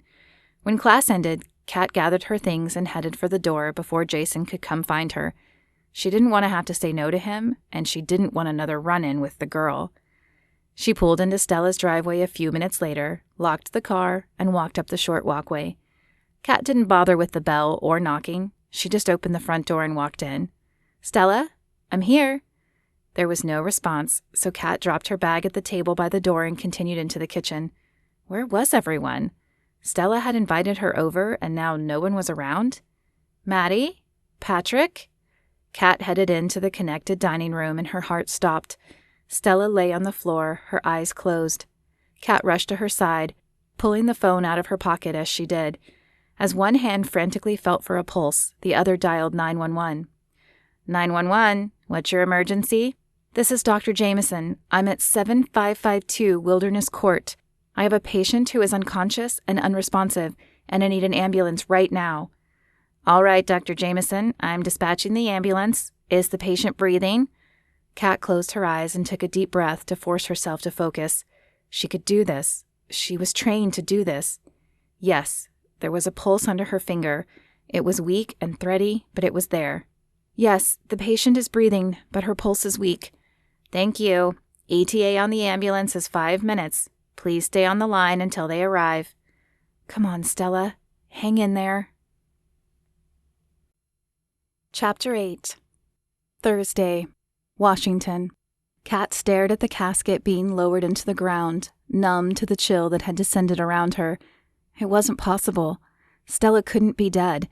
Hadn't they just had lunch together yesterday? No, today was Thursday evening, and they had gotten together for lunch on Sunday after church. It seemed ages ago. Though Kat had found Stella alive Tuesday night, she died on the operating table. A ruptured cerebral aneurysm was the official diagnosis, which explained her headaches. However, the explanation did nothing to fill the hole in Kat's heart. A tug on her hand snapped her eyes open and drew her attention away from the casket for a moment. Maddie's strawberry blonde hair and sad blue eyes looked up at her. "Aunt Kat, when is Mommy coming back? I miss her." As the tears fell freely down Maddie's angelic face, Kat's own tears welled up behind her eyes. Blinking to keep them at bay as long as possible, she lowered herself to Maddie's height. She placed her hands on the girl's shoulders and stared into her eyes. Though only 5, Maddie was precocious and always insisted people talk to her like an adult. She didn't like sugarcoating, and she could always tell when someone wasn't giving her the full story. The hushed conversation of the other mourners turned into a soft hum as Kat focused her full attention on the small child. "I'm so sorry, Angel, but Mommy isn't coming back. She's up in heaven with God, but we'll see her when we get there." Kat's voice broke as she finished the statement, and she had to turn her head to hide the tears that had slipped out. But why would God take my mommy? Doesn't he know that I need her more? The angst in the voice pulled at Kat's heart and hammered home just how young Maddie really was. Kat could only shake her head. Emotion constricted her throat, cutting off the ability to whisper words that wouldn't console Maddie anyway. She pulled Maddie in for a fierce hug, her eyes seeking Patrick over Maddie's shoulder. As their gazes locked, the silent message that passed between them needed no audible sound. How Maddie was going to survive this was the mantra on both of their minds. "Come on, Maddie. Let's go home." Patrick stepped forward and touched her shoulder. The little girl turned her liquid pools on Kat. "Go ahead, honey. I'll come by soon." Kat managed to whisper, though the words burned in her throat. She gave Maddie a final hug and watched the two walk away. Regardless of her own feelings, it was a promise she intended to keep. That little girl would need a woman in her life, and Kat was determined she wouldn't let her down. As the rest of the crowd thinned out, Kat decided to go home too, though she worried she was still too emotional to be driving. She looked at the fire and ice rose in her hand, Stella's favorite, and thought back to the first time Stella had mentioned them. They had been 20, enjoying college and worried about boys, which is why they were taking the quiz in the first place. "Okay, favorite type of flower?" Kat asked, reading the question aloud from the magazine. Stella smiled. "Fire and ice roses." Kat rolled her eyes and shook her head. "No, come on, Stella. Something easy that someone could match to. Otherwise you ruin the quiz." Stella crossed her arms and pursed her lips. "Well, you asked, and those are my favorite." "Why? I mean, I know they're pretty, but why do you have to be so difficult?" "They remind me of us. You're the fire and I'm the ice." Kat stared at her. While it was true that she was the spontaneous, impetuous one, she certainly didn't consider Stella to be cold. Stella was quieter and more reserved, but she was one of the kindest people Kat knew. "Why are you the ice?" "Well, I can't be the fire." Stella smiled, but a sadness remained in her eyes. "Sometimes I feel as if you'll go off to take on the world, and I'll be all alone, like the ice." Coincidentally, it had been just a month later that she met Brian, and Kat had felt more like the ice. But she hadn't minded because Stella had been right. Kat had plans to take on the world, and she wouldn't have done it if Stella had been alone. When she married Brian, though, it allowed Kat to focus on med school. 4 years away had been long enough, though, and when a resident position opened back in Washington, Kat had been ready to return home. "Goodbye, my friend," Kat whispered as the memory faded. She kissed the rose and let it fall onto the casket. Then she walked out of the shelter of the pop-up tent into the cold, drizzling rain that created a gray and dreary landscape, much like her feelings inside. The rain pelted her head, molding her dark hair to her face, but Kat didn't care, nor did the biting cold affect her. As she drove back to her house, her thoughts were everywhere and nowhere at the same time. She pulled into her driveway and parked the car, locking it without thinking. Her feet carried her up the front walk, and, on autopilot, her hands found the right key and opened the door. Kat didn't bother to turn on the lights as she entered the front door. The darkness suited her mood. After locking the door behind her, she ambled down the beige, carpeted hallway and into her bedroom. It was a path she knew by heart, and one she didn't need lights to travel. Her room was also dark, though a faint light crept in through the window.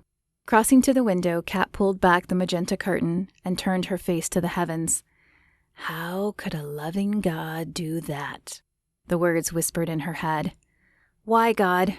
Why her? Stella was a good person. She followed you. She had a child." The last word came out as a sob. Why did God allow bad things to happen to good people? To his followers, even. Why would he save Cade, but take Stella's life? Anger fueled inside her, edging out the sadness. Her hands shook at her sides, and the urge to hit something, to throw something, welled up within.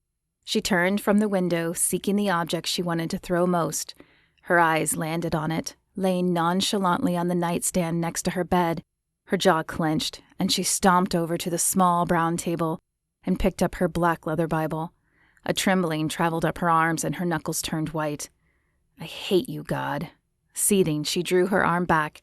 The Bible flew out like a missile, hitting the far wall and falling to the floor on its spine. But instead of closing, the book opened, its pages staring up at the ceiling. The words called out to her, but Kat folded in on herself and collapsed to the floor on the opposite side of the room. Her hands covered her face as the tears she had been fighting finally won and spilled over her cheeks, starting as trickles, but soon coming down in great gushes, accompanied with hitching sobs. "I don't understand why you took her, God. Please help me understand." Kat repeated the words over and over as she rocked back and forth, desperately hoping for some clue, some guidance from a God she had always associated with love. Afriel turned questioning eyes on Galadriel. "I don't understand either. Won't this push her away?" "Sometimes it does, but it can often bring people closer. We are not always informed of God's plan, but we must keep doing our jobs. I do fear she will be under attack more now, as she will be more vulnerable. We have to stand vigilant to keep the demons at bay." "Is it always like this?" Galadriel smiled. "There is a spiritual war going on always until Jesus returns and sets up the new kingdom.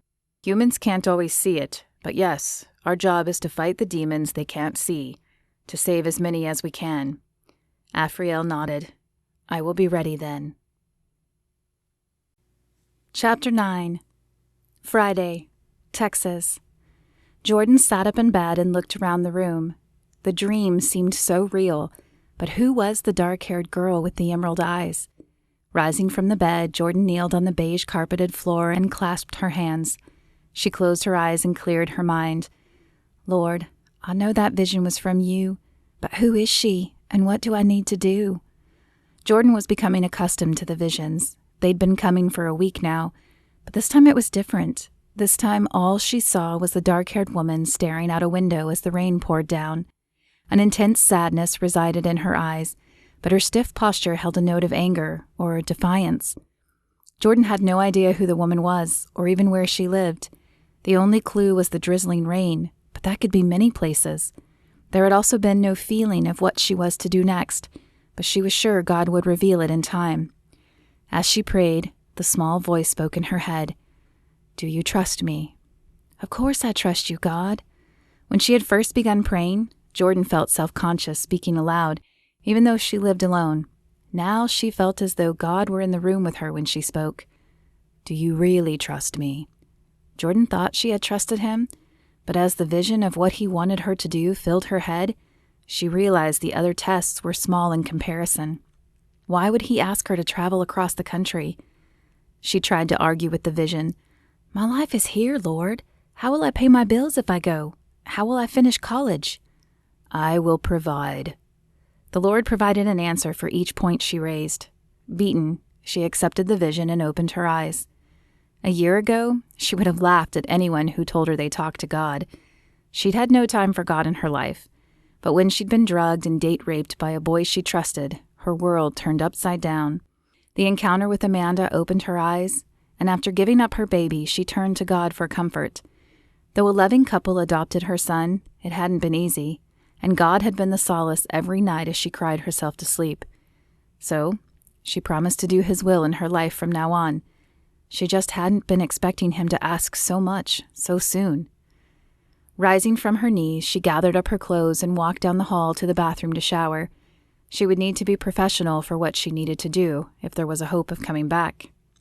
Jordan pulled into the parking lot of the small pregnancy counseling center where she worked and parked the car. The way they helped her when she was seeking options impressed her so much that she jumped at the opportunity to work for them when it arose. Now she could help mothers with unplanned pregnancies the same way they had helped her. She knew the organization was a Christian one, but she would still miss a lot of work, and she had no idea if they would agree to it. Her boss, Grace, sat in her office, working on some paperwork. Jordan paused to gather her courage before knocking on the jamb. "Grace, can I have a moment of your time?" The woman beamed at her. "Of course, Jordan. You know my door's always open. Come on in." Jordan shuffled into the office and sat down in one of the 2 empty chairs. She folded her hands in her lap and cleared her throat. I have no idea if this is possible, but I wanted to see if I could take some time off." Grace's large brown eyes stared evenly back at her. "Are you not happy here?" "Oh no, it's not that. In fact, I'm hoping maybe there's a similar center I can continue to work at. I need to go to Washington State for a time." Grace folded her hands together and leaned back in her chair. I see. And how long is a time? Jordan licked her lips and shook her head. I don't really know. I'm not even exactly sure where I'm going or what I'll be doing. She paused as she tried to think of how to present her issue to Grace. She decided straightforward would be the best way. Are you a Christian, Grace? I am. Relief filled Jordan. That would make her next words a little easier. Well, so am I. And lately, though I don't know why, God has been talking to me. He sends me images of people and what to say to them. I don't know who this girl is or why she's important, but this morning he told me I needed to go to Washington. Jordan bit the inside of her lip, hoping she hadn't misinterpreted God's words this morning, as she watched Grace process the information. Grace unfolded her long, slender hands and placed her palms together. Her chin rested on her fingertips as she regarded Jordan, as if looking for any hint of deception. I am friends with the woman who runs a similar agency out in Olympia, Washington, and if God is calling you to do this, then he must have a reason. I'm not one to stand in his way. I'll call my friend Donna up there to see if she has a spot for you. I'll also hold your position, but only for the summer. If God needs you longer than that, I'll have to fill the spot with a permanent replacement. Jordan considered this more than fair and readily agreed. After shaking hands with her boss, she left the office to return home and arrange a new living situation. Maybe she could sublet her apartment while she was gone, and she would have to find a place there fully furnished. She didn't want to haul everything she owned to Washington State, only to bring it back to Texas a few months later. Chapter 10. Friday, Washington. Kat woke the next morning, stiff as a board. She was still in yesterday's clothes, wrinkled from their time on the floor. How she had even slept that way was beyond her. But the grief probably had something to do with it. She stood, stretching to loosen the stiff joints, and froze. A snippet of a dream resurfaced, but she couldn't remember much. Just light, a bright yellow light. Kat shook her head to dislodge the image. Why on earth would she be dreaming about lights? Dismissing it as nothing more than her grief-stricken, overworked mind, Kat forced herself out of bed and into the shower. The warm water, which normally woke her up, now felt like tiny pellets hitting her skin. When the shower was finished, Kat grabbed pants and a shirt from the closet, hoping they matched, but not caring enough to check. She ran a quick brush through her long, tangled hair and brushed her teeth. Then she stumbled down the hallway to the kitchen. Just the thought of seeing patients seemed daunting today, but Kat made herself fill the coffee pot and set it percolating. Her stomach was empty, but she felt no desire for food. She wondered if she ever would again. When the dripping slowed to a stop, Kat filled her travel mug, added her cream, turned off the pot, and gathered her things. As she walked to her car, a sick feeling sprouted in her stomach. Today would be her first day back at the hospital since Monday evening, when she rode in the ambulance with Stella. Would she be able to walk into the gray building that once was her sanctuary, and now held the memory of Stella's lifeless body? Kat parked the car in her usual spot and took a deep breath. If she could just make it to the elevator, she thought she might be okay. The hospital doors whooshed open, and the room began to press in on Kat. She'd heard the same sound Monday evening as the EMTs rushed Stella inside. Ducking her head, she hurried to the elevator and pressed the button. Come on, come on. There was a glorious ding and the doors opened. Kat punched the button for the oncology floor and sighed in relief when the door shut. Surely this would get easier. It had to get easier.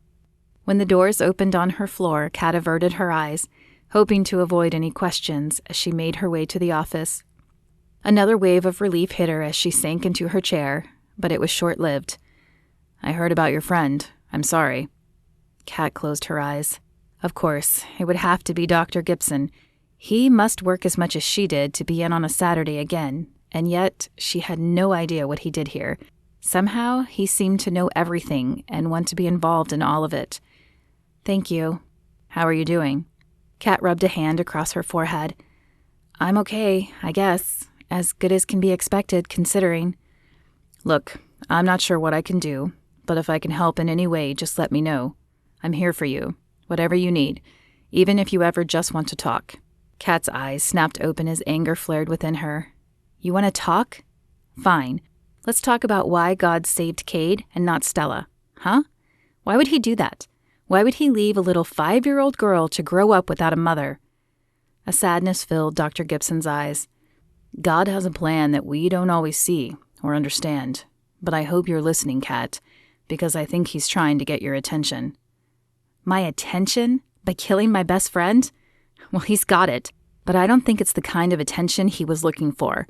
Now, if you'll excuse me, I have days of work to catch up on. Dr. Gibson stared at her for another moment before exiting her office.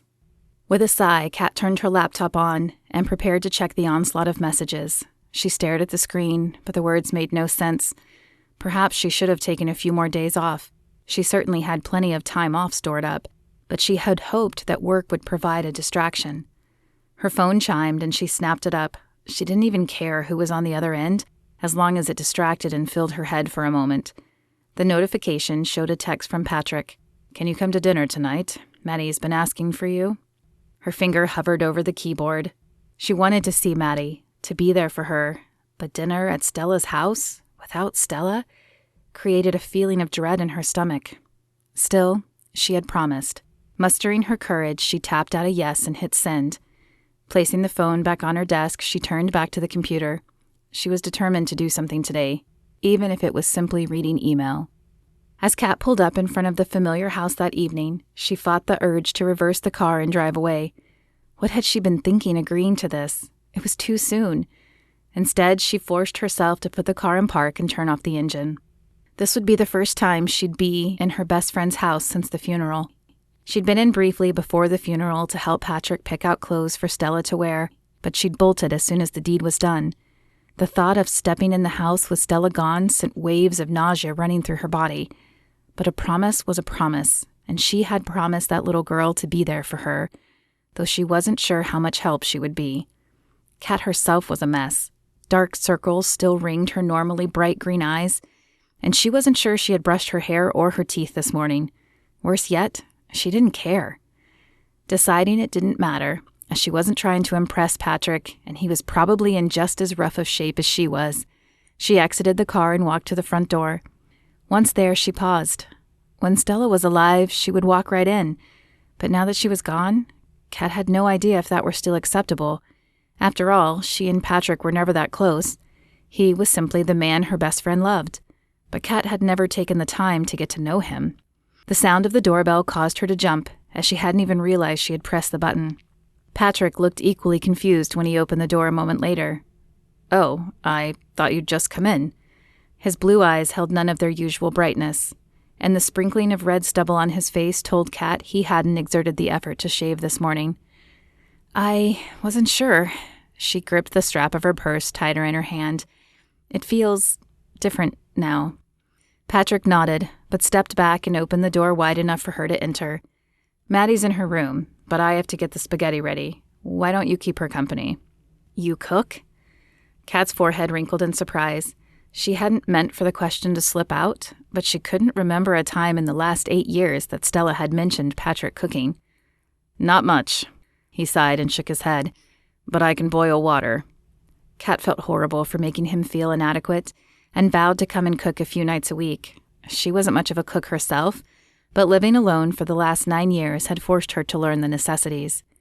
As Patrick headed back to the kitchen, Kat dropped her purse on the entry table out of habit and looked around. The room still looked as it had when Stella was alive. Stella picked the rose-colored paint that adorned the wall herself, and Kat, Stella, and Patrick spent an evening painting the large room and arguing over an episode of Chicago Fire. The weight of losing Stella felt heavier here. Kat wondered how Maddie and Patrick could stay in this house where every room held Stella's touch. Though not a professional interior designer, Stella studied at some in college and tried out several techniques when she and Patrick bought the house. The result was a clash of country and modern that wouldn't have worked anywhere else, but seemed to work in Stella's home. Kat continued through the living room to the hallway that led to the bedrooms. Maddie's room, decorated in Frozen theme, was on the right, across from the hall bathroom. A poster of Elsa hung on the not-quite-closed door. Kat pushed the door open a little further, tapping softly on it as she did so as not to scare Maddie, who lay on her bed reading a book. At the sound of the knocking, Maddie lowered her book and her eyes lit up. "Aunt Kat!" Maddie slammed the book shut and bounded off the bed, crossing the room in 3 giant strides to envelop Cat in a hug. "Hey, Monkey," Cat replied. The nickname was given to Maddie at 2, when she began climbing all the furniture. Stella was terrified of her daredevil streak, and rightly so, because at 3 she fell off the top of a bookshelf and broke her arm. The cast barely slowed her down, though it had been enough to keep her from climbing the bookshelf again. "How are you doing?" The light dimmed from Maddie's face and her shoulders sagged. "I miss my mom." "Me too, Maddie. Me too. But your daddy's making spaghetti. Your favorite." Cat changed the subject, hoping it would lighten the mood. "He burned the toast this morning and forgot to make my lunch," Maddie said. Though trivial in the grand scheme of things, Cat could tell this was a big deal to Maddie. "We'll have to give him some time. He's working on it." Cat tucked a stray hair behind the girl's ear. "In the meantime, how about if I come by a few nights a week and make dinner? Would you like that?" Maddie nodded and wrapped her arms around Cat's neck again. "What were you reading?" Cat asked, when it became obvious Maddie had no intention of letting go. She didn't mind hugs, but this one was stirring up emotions she didn't want to be feeling right now. "Oh, a princess book," Maddie squealed, releasing Cat and running back to the bed to retrieve it. "My teacher just got it in and she let me check it out first." Her chest puffed out with pride. Cat was just about to ask her more about the book when Patrick's voice carried down the hall that dinner was ready. "Well, I guess we better go eat. You can tell me more about it after dinner." Maddie stuck out her bottom lip in a small pout, but put the book back on her bed and followed Cat out of the room. Patrick had set the small kitchen table, but he had set a plate down in front of Stella's usual chair. Cat couldn't bring herself to take that seat, so she moved the plate to her regular place while Patrick's back was turned. If he noticed when he returned with the spaghetti, he was polite enough not to say anything. He dished up spaghetti on each of their plates before sitting in his own chair and reaching for Maddie's and Cat's hands. Cat let him take her hand, though she was surprised he was still praying to God. Wasn't he as angry as she was? Patrick and Maddie both closed their eyes, but Cat left hers open, even though it felt very unnatural. She hadn't been great at praying before Stella died on Monday, and she hadn't prayed since. But that was not a dinner conversation. Cat played along and kept silent. She did not, however, echo the amen at the end. The spaghetti was not the best, but Patrick managed not to screw it up too badly. She only found a few noodles still clumped together as she ate. He'd even thrown a salad together, though Cat presumed it came from a bag. Still, at least she knew Maddie wouldn't starve. Patrick and Cat took turns talking about their respective days. Then they both asked questions of Maddie to find out about her school day.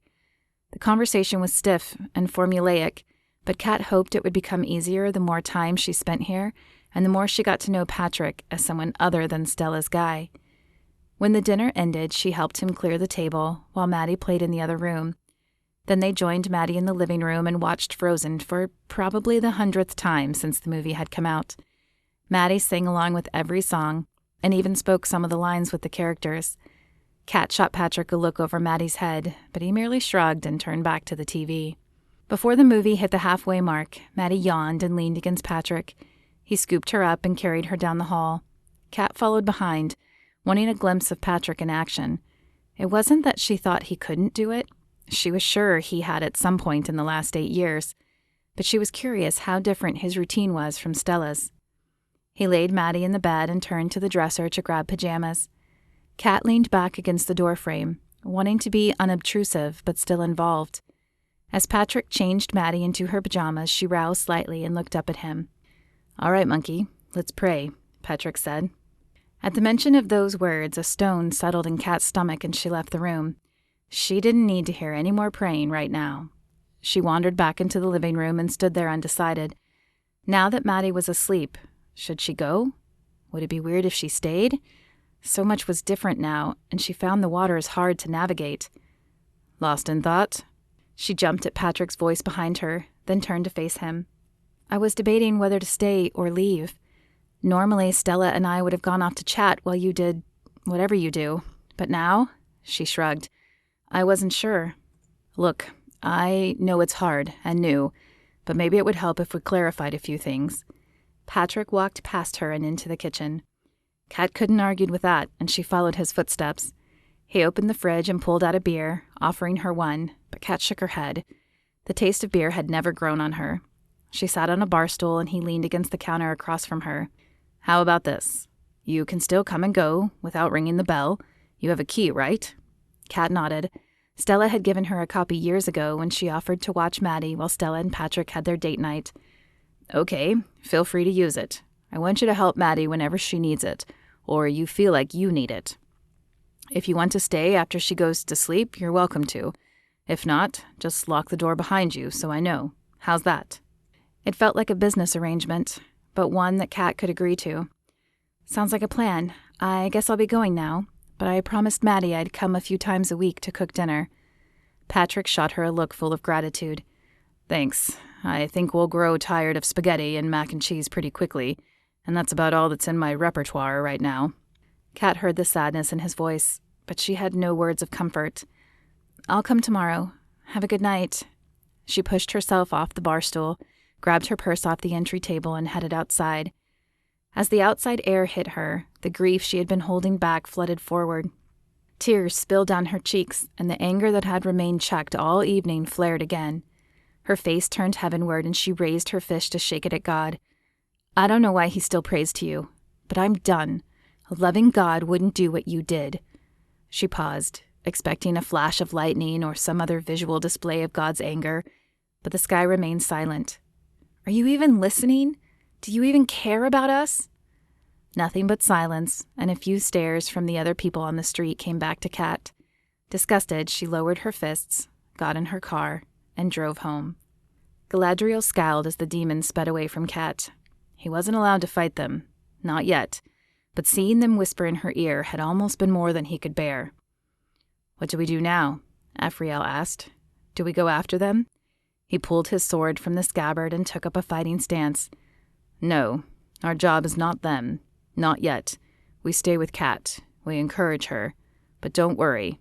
Their time is coming." Chapter 11. Saturday. Washington. Kat sat upright in bed, immediately seeking the time on her alarm clock. Had she overslept? Was that what had woken her so? The red numbers read 5:20. It was not yet morning, and definitely not time for her alarm. So what had woken her? She lay back on her pillow and closed her eyes, trying to focus. Something about lights, but she couldn't place what.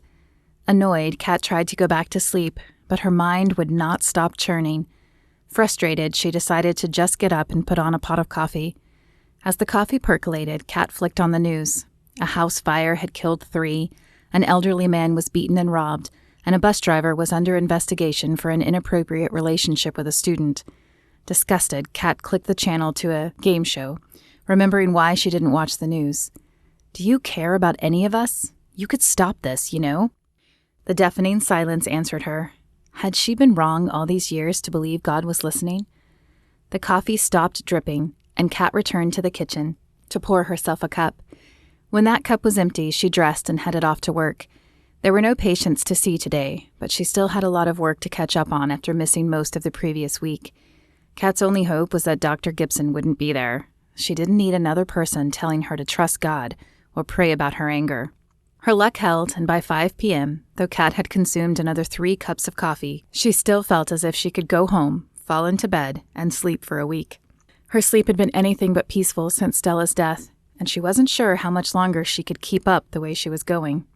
After shutting down her computer and gathering her purse and water, Kat headed to her car. She needed to stop at the grocery store before going to Maddie's house. Street tacos were on the menu for tonight, and she still needed some of the ingredients. She pulled into the local Albertsons and hastened into the store. Meat, tortillas, cheese, cilantro, peppers. She rattled the list off in her head as she scooped up the ingredients, dropping them in the basket slung over her left arm. As she made her way to the checkout lane, she cursed her forgetfulness. She hadn't brought in her tote bag. Again. She hated this mandated no plastic bag rule because she often forgot her bags at home or in the car, and she hated having to pay for paper bags, especially since they either took up space on her bar or in her trash when she got home. Worse, she knew there was a bag in her car today. It would be laughing at her from the passenger seat as soon as she got to her car. "Would you like a bag?" the checker asked. "No," Kat scowled at the young woman. "I'll just carry it out." The checker's eyebrows rose, but she said nothing, just smiled and scanned the items. "That'll be $24.10 today." Kat pulled out her debit card and swiped it in the reader. After inputting her PIN and tucking the receipt from the checker in her pocket, she stacked the items in her arms. When she felt they were as secure as they would get, she ventured back out to the car. With each step, her load shifted minutely, and just before she reached the car, the cheese slipped from her grip, landing on the pavement. Thankfully, the bag that held it did not burst. Her cheese remained intact. Still, it was enough to fire up her new hair-trigger temper. Ugh! Kat tried to shift the remaining load in her hands, to free one up to snatch the cheese back.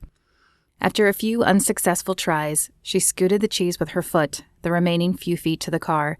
She put a few of the groceries on the hood of the car to free her right hand. Then she fished in her purse for the keys, hitting the unlock button on the key fob.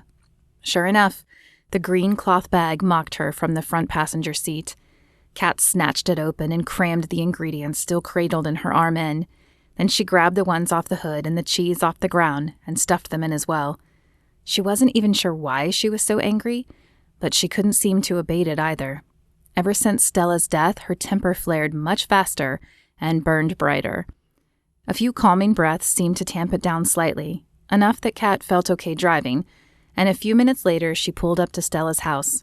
It was weird that she still called it Stella's house, when Stella had been gone nearly a week, but it was a hard habit to break. Patrick's car wasn't in the driveway, so Kat kept her keys out as she walked up to the front door. The bag of ingredients pulled heavily on her right side, throwing her a little off balance. After trying the door and finding it locked, she flipped through her keys until she found the right one and let herself inside. She crossed the entryway and opened her mouth to holler for Stella, her usual greeting, before the stillness of the house hit her. Stella wasn't here. Stella would never be here again. Kat slammed the door behind her and locked it. The small wooden sign, "As for me and my house, we serve the Lord," that hung above the door banged against the wall frame from the impact. Fighting the anger, Kat leaned back against the door and closed her eyes, taking a few deep breaths. When the red faded from her vision, she continued into the kitchen and pulled out the ingredients. Kat had just started cutting the vegetables when she heard the garage door open and the sound of running feet. "Aunt Kat!" Maddie said as she burst into the kitchen and hugged Kat's legs. "Hey, monkey." Kat leaned down to give Maddie a hug before standing to continue chopping the vegetables. "What are we having?" Maddie stretched on her tiptoes to see the top of the bar. "Street tacos with extra cheese." I love cheese." Maddie smiled and rubbed her belly. Kat smiled down at Maddie, glad she could still find joy even with her life turned upside down. She wished she could do the same. Patrick entered the kitchen then and tossed his briefcase on the other side of the bar. "Hi." Even the simple word felt weird coming out of her mouth as she stood in her best friend's kitchen, greeting her daughter and husband like they were her own.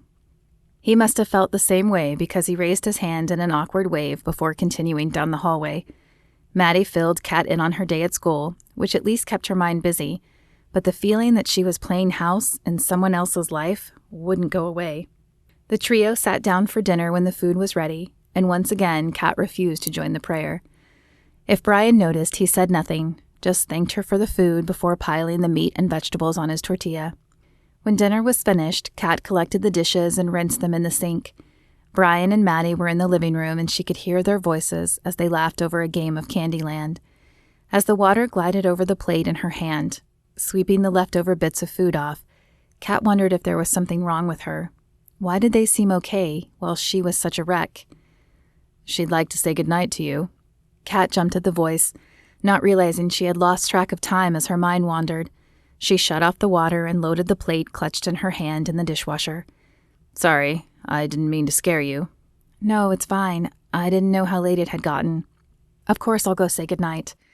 She left Patrick in the kitchen as she walked down the hall to Maddie's room. Kat pushed the door open and stuck her head inside. "Maddie?" "Aunt Kat, will you pray with me?" Maddie's voice was heavy with sleep.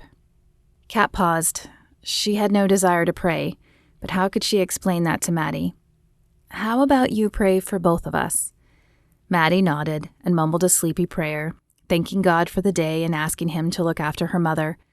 Kat choked back tears and kissed Maddie's forehead before returning to the living room, where Patrick was standing flipping channels on the remote. "How can you still pray with her?" Kat asked. A mixture of venom and sadness laced her voice. Why wouldn't I? His brows knitted together, but his attention was still on the TV. Another few clicks landed him on the news, and he tossed the remote on the couch. Then he turned, ignoring her glaring eyes and crossed arms, and walked past her into the kitchen. Miffed, she followed him, watching him open the refrigerator and pull out a beer. Because God took Stella. He didn't take her, Brian said, shaking his head. She had an aneurysm that burst. You want one? He held the beer out to her. Rolling her eyes, she shook her head. No. You know I don't drink beer. Well, didn't protect her then. Why didn't he give the first doctor the knowledge to catch it? Or why didn't he allow her to see a specialist sooner? She had an appointment booked for later that week, for goodness sake. How can you still pray to a loving God who didn't protect her? Maddie asked God to look after her mother in there. She shouldn't have to do that. The anger was fueling again, and Kat's voice had taken on an unnatural edge. He tipped back the beer, ignoring her question. She watched his Adam's apple bob up and down as he downed most of the beer. You're right. He set the beer down and turned his hazel eyes on her. She shouldn't have to ask God to look after her mother, but she does. That is the hand dealt to her, and I'm trying to keep life as normal as I can for her, considering that fact. We prayed to God before the accident, and we will continue to pray to him after. Sometimes praying is the only thing that gets me out of bed in the morning. Red flashed in Kat's vision, and her hands clenched at her side. Are you saying I don't have a right to be angry at God? You think I should still pray to him? I do think you should still pray, but you must come to that conclusion on your own. Look, I'm angry and sad too, but I can't let those emotions control my life. He opened the fridge and grabbed another beer. I have a daughter to raise. His words felt like a slap in her face.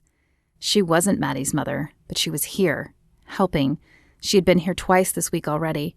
Her mouth dropped open and she shook her head at him. I'm sorry. He took a step toward her. Don't be. She stepped away from him. I'm not her mother. I get it. I'll just go. Kat. His voice carried after her, but she had already left the kitchen. She snatched her purse from the table and yanked the door open. She wanted to slam it again, but the thought of waking Maddie stopped her just in time. Instead, she quietly closed it behind her before stomping to her car.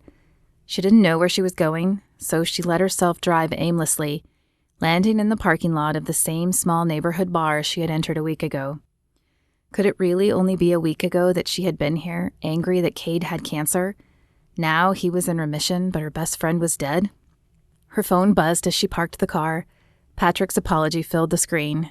She wouldn't stay mad at him for long. She knew she had overreacted. He was dealing with the same pain she was, though he seemed to handle it much better. While she couldn't seem to control the anger flooding her body, at least her logic usually caught up quickly. So she'd accept his apology. But not yet. Right now, she felt the need to drown her sorrows. The bar was a little fuller tonight, but Kat found a free bar stool. Hey, haven't seen you at the gym. You decide it's not for you? Kat looked up at Jason, who was smiling down at her.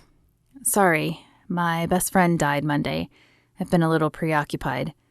His eyes widened and his brows rose on his forehead. Whoa, really? Man, I'm sorry. Here, first drink is on the house. Tequila sunrise, right? Kat nodded, and a moment later a short glass with the yellow and orange liquid appeared in front of her. She downed it without hesitation and signaled Jason to fill another. Kat, I know it's not my place. He placed another glass in front of her, but I don't think drinking your feelings away is healthy. You're right. It's not your place. Just fill my drinks. I don't need a shrink. Jason shrugged and turned to his other patrons, and Kat sipped this drink, hating how angry she was, but unsure of how to stop it. This is not good, Afriel said as they watched Kat down her drinks. No, it isn't. But all is not lost yet. Remember, he has a plan. Does this happen often with humans? Far too often, Galadriel said sadly. Instead of relying on God the Father, they turn to other substances, other people for fulfillment, but they can never find it in those things, only in God. Chapter 12. Monday, Washington. Kat, are you listening? Kat turned her attention from the crisp fall day to her friend. Her golden hair glistened in the sun, and her blue eyes shone brightly. They had decided to enjoy the last bit of warm weather by having a picnic lunch at a nearby park.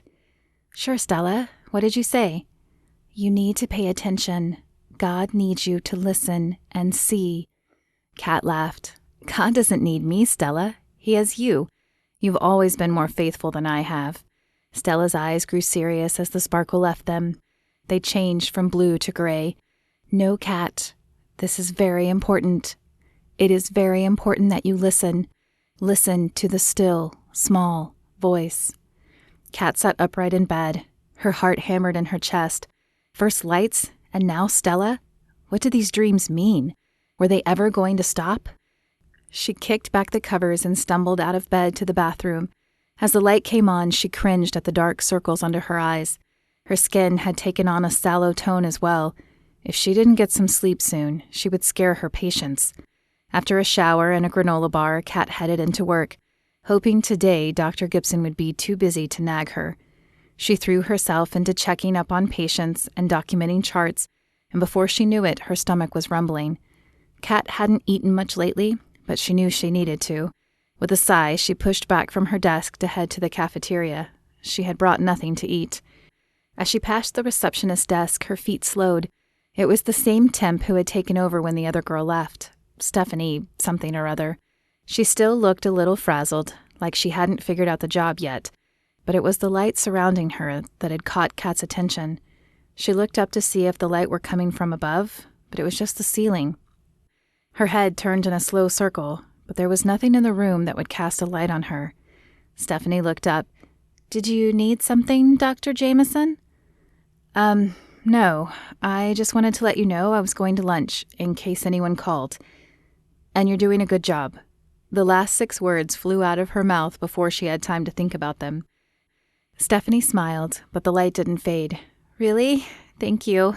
I feel like I've been letting you all down, and maybe this wasn't the job for me, but I really like it here. I'm so glad you said something." Kat nodded and returned the smile. At least she hoped it was a smile. She had no idea where those words had come from. In fact, she was almost certain she hadn't even thought them. Sleep. That had to be it. The lack of decent sleep must be catching up to her.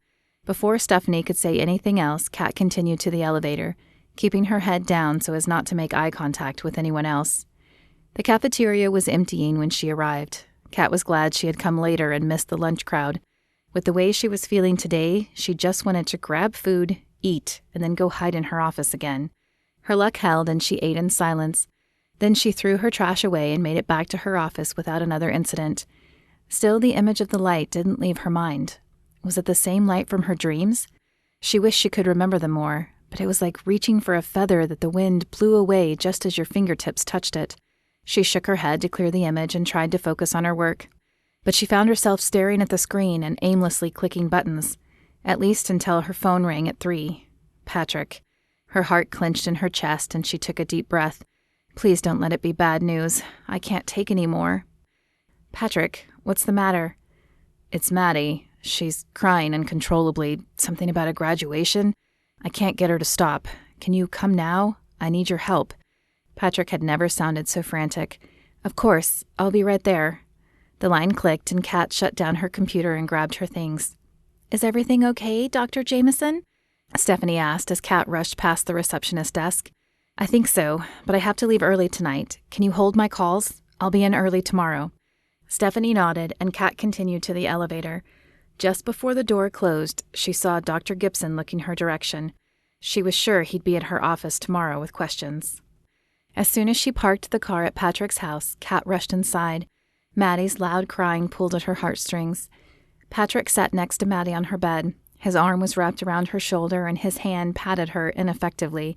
He looked completely out of his element. His eyes sought hers with a silent plead for help. Kat entered the room and sat on Maddie's other side. "Hey, monkey, come here." Kat pulled Maddie into her lap. Patrick dropped his arm from Maddie's shoulders and stood. Kat nodded at his questioning eyes, and as he left the room, she turned her attention back to the sobbing child in her arms. "Can you tell me what happened?" Maddie tried to get the words out in between the hitching sobs shaking her little body. "It was graduation day. No one was there for me. Everyone asked where my mom and dad were. They should have been there. Mommy should have been there. I miss Mommy." The last word came out as a 3-syllable wail, and the tears increased their trek down her cheeks. "Oh, monkey." Kat squeezed the girl tight, caressing her hair and wishing she had a solution. "She's finally asleep," Kat said 45 minutes later when she returned to the living room. Patrick sat with his head in his hands, his copper hair poked in a few different directions, belaying the obvious raking it had recently suffered. "Why didn't you tell me? I could have been there." "I didn't even know." His voice was low, his face still pointed at the floor. Stella was always the one who took off work for events like this. He raised his head, blue eyes streaked with red. "What if I can't do this, Kat? What if I can't raise her alone?" The anger flared inside her again. How could God do this? How could he leave Maddie with no mother? The need to hit something descended on her like a hawk, and her hands clenched at her side. "It'll be okay. We'll figure out a way to make this work." She sat beside him on the couch and wrapped her arm around his shoulder. "You're not alone. You'll always have me." Her pinched voice took away some of the relief her words were meant to hold, but they seemed to satisfy him. He looked up at her, gratitude swimming in his tear-filled eyes. Kat knew she should stay to console him, but her own emotions were sparking, and she needed to get away from him, from Maddie, and from the house, before her own floodgates opened. "I have to go for now, but I'll be back tomorrow." Kat walked down the street to her car, head down, still angry at the world. Well, mostly just angry at God. Though she knew that anger was only the second step in the 5 stages of grief, she couldn't seem to move past it. Besides, bargaining was the next stage, and what did she have to bargain with? It's not like God was going to bring Stella back to life. The time of those types of miracles had passed centuries ago. So she stayed angry, but the rage was eating her inside. She'd lost 5 pounds from lack of eating, and an intense desire to hit things flared up constantly. That's why she was heading to the gym currently. Kat hoped the gym would have a class scheduled so someone would push her, but she would settle for the gym being open and allowing her to hit the bag. She didn't know their schedule well enough to know if they were open, but as they weren't far, she decided the short drive would be worth it. She had picked up some cheap punching gloves at a Big 5 after the first workout, and kept them in her car along with a top, leggings, and sports bra, for whenever the urge might hit her. If she continued kickboxing, she knew she would eventually need other equipment, but she would attack that road when it appeared. Glancing up to see how much further the car was, she thought she had parked closer. Kat stopped in her tracks. Though the neighborhood was not as bustling as some of the nearby up-and-coming neighborhoods, there were still quite a few people out walking the sidewalks, either pushing strollers or holding dog leashes. 2 women, probably in their 40s, who obviously exercised this way often by the rhythmic pumping of their arms, speed-walked past Kat as she stood rooted to the spot. One appeared entirely normal, but the other emitted a golden glow, the same glow she had seen around Stephanie earlier. Kat blinked her eyes as they passed, wondering if she'd imagined the light. She hadn't been sleeping well after all, but as she turned for a second glance, the light remained. Worse yet, a woman pushing a stroller was also surrounded by the light, and a man jogging by with his Labrador exuded the same shine. Kat rubbed her eyes. Am I going crazy? First the light around Stephanie, and now the light around total strangers? She continued the final few feet to her blue Mini Cooper. As she shut the door, she looked up again. No light surrounded any of the people in front of her now. She must have been dreaming. Starting the car, she continued to the gym, though her intense desire to hit something had been replaced with questions and confusion. "Hey, glad to see you make it back in," Jason said as Kat walked past the desk. "Yeah, it's been a rough week. I felt the need to hit something tonight. I'm really sorry about the other night." Though Kat was answering Jason, her eyes were scanning the gym, hoping no one else would be sporting the golden glow. "Yeah, I hear that," he said. But Kat knew they were empty words. There was little chance his week had been as bad as hers. She nodded so he wouldn't think she was ignoring him before continuing to the locker room. She changed into her workout clothes and pulled out the stiff new gloves from her bag. With still 10 minutes until class started, Kat sat down on one of the chairs off to the side to wait. A young girl with her blonde hair pulled up in a ponytail sat down beside her and began to wrap her wrists in a long, slightly stretchy fabric. "Hi, I'm Lily. You're new, right?" Kat nodded, but her focus was on a boxer across the room. He had on a pair of headphones and a Batman shirt over black leggings. He looked unremarkable, except for the pale light surrounding him. "Do you see it?" she asked the girl next to her. "See what?" The girl looked up and followed Kat's gaze. "The glow." Her voice was barely a whisper as Kat pointed at the dark-skinned boxer who was bobbing and weaving across the room. "Who, John? Yeah, he's pretty amazing. I haven't been here long, but they say he's always had the gift." But that hadn't been what Kat meant, and she could tell from the girl's answer that she could not see the same shining light that Kat could. Jason called the class to order then, and Kat filed into line, but her eyes remained on the boxer. What made him different? Why did he have the light, but no one else did? "See something you like?" "What?" Lily was staring at her, a smile tugging on the corners of her mouth. "John, you've been staring at him for 5 minutes. I know he's fun to watch, but he's going to think you have the hots for him." Her blonde hair swung back and forth as she jogged in place next to Kat. A blush colored Kat's cheeks, and she forced her eyes from the glow. "No, it's not like that. It's—" She stopped. Had she just been about to tell a total stranger about the lights? "He's just so good." Kat made sure to keep her eyes from John the rest of the workout. It wasn't hard as he was working pads with the more advanced people, and she was busy trying to remember her punches on the bag. As soon as the workout was over, Kat grabbed her bag and rushed out of the gym. She was afraid to be caught staring at John again, and she didn't feel like answering any more questions. She wanted to find out what the light was. Between the light and the recent dreams, she felt like she was losing her mind. Kat worked through options as she drove home. She could no longer ignore that something was happening to her, and she needed to tell someone. Her immediate thought was Patrick. Even though they hadn't been close before, Stella's death had thrown them together and created a bond of friendship. But he was dealing with his own problems with Maddie's latest breakdown. There was Dr. Gibson, but she'd like to keep her craziness out of work. The last thing she needed was the wrong person finding out and her getting fired, and she didn't know him well. Maybe she should consider outside help. A psychiatrist she didn't know, who would never see her again, might be a good choice. At least that way she could pour out her feelings, and maybe he or she would have some suggestions. That idea brought a semblance of peace to her jumbled thoughts, and as soon as she reached her apartment, she hurried in to use her laptop. Opening the silver cover, she logged on and tapped her pink fingernail on the keys while it loaded. When the search bar appeared, she paused. Was this really the best option? Her fingers hovered over the keys just a moment longer before typing out the words Psychiatrist, Olympia, Washington. A dozen sites popped up, all within 15 miles. Not wanting something too close to home, Kat widened her search to 30 miles. A Christian site caught her eye and she clicked on it.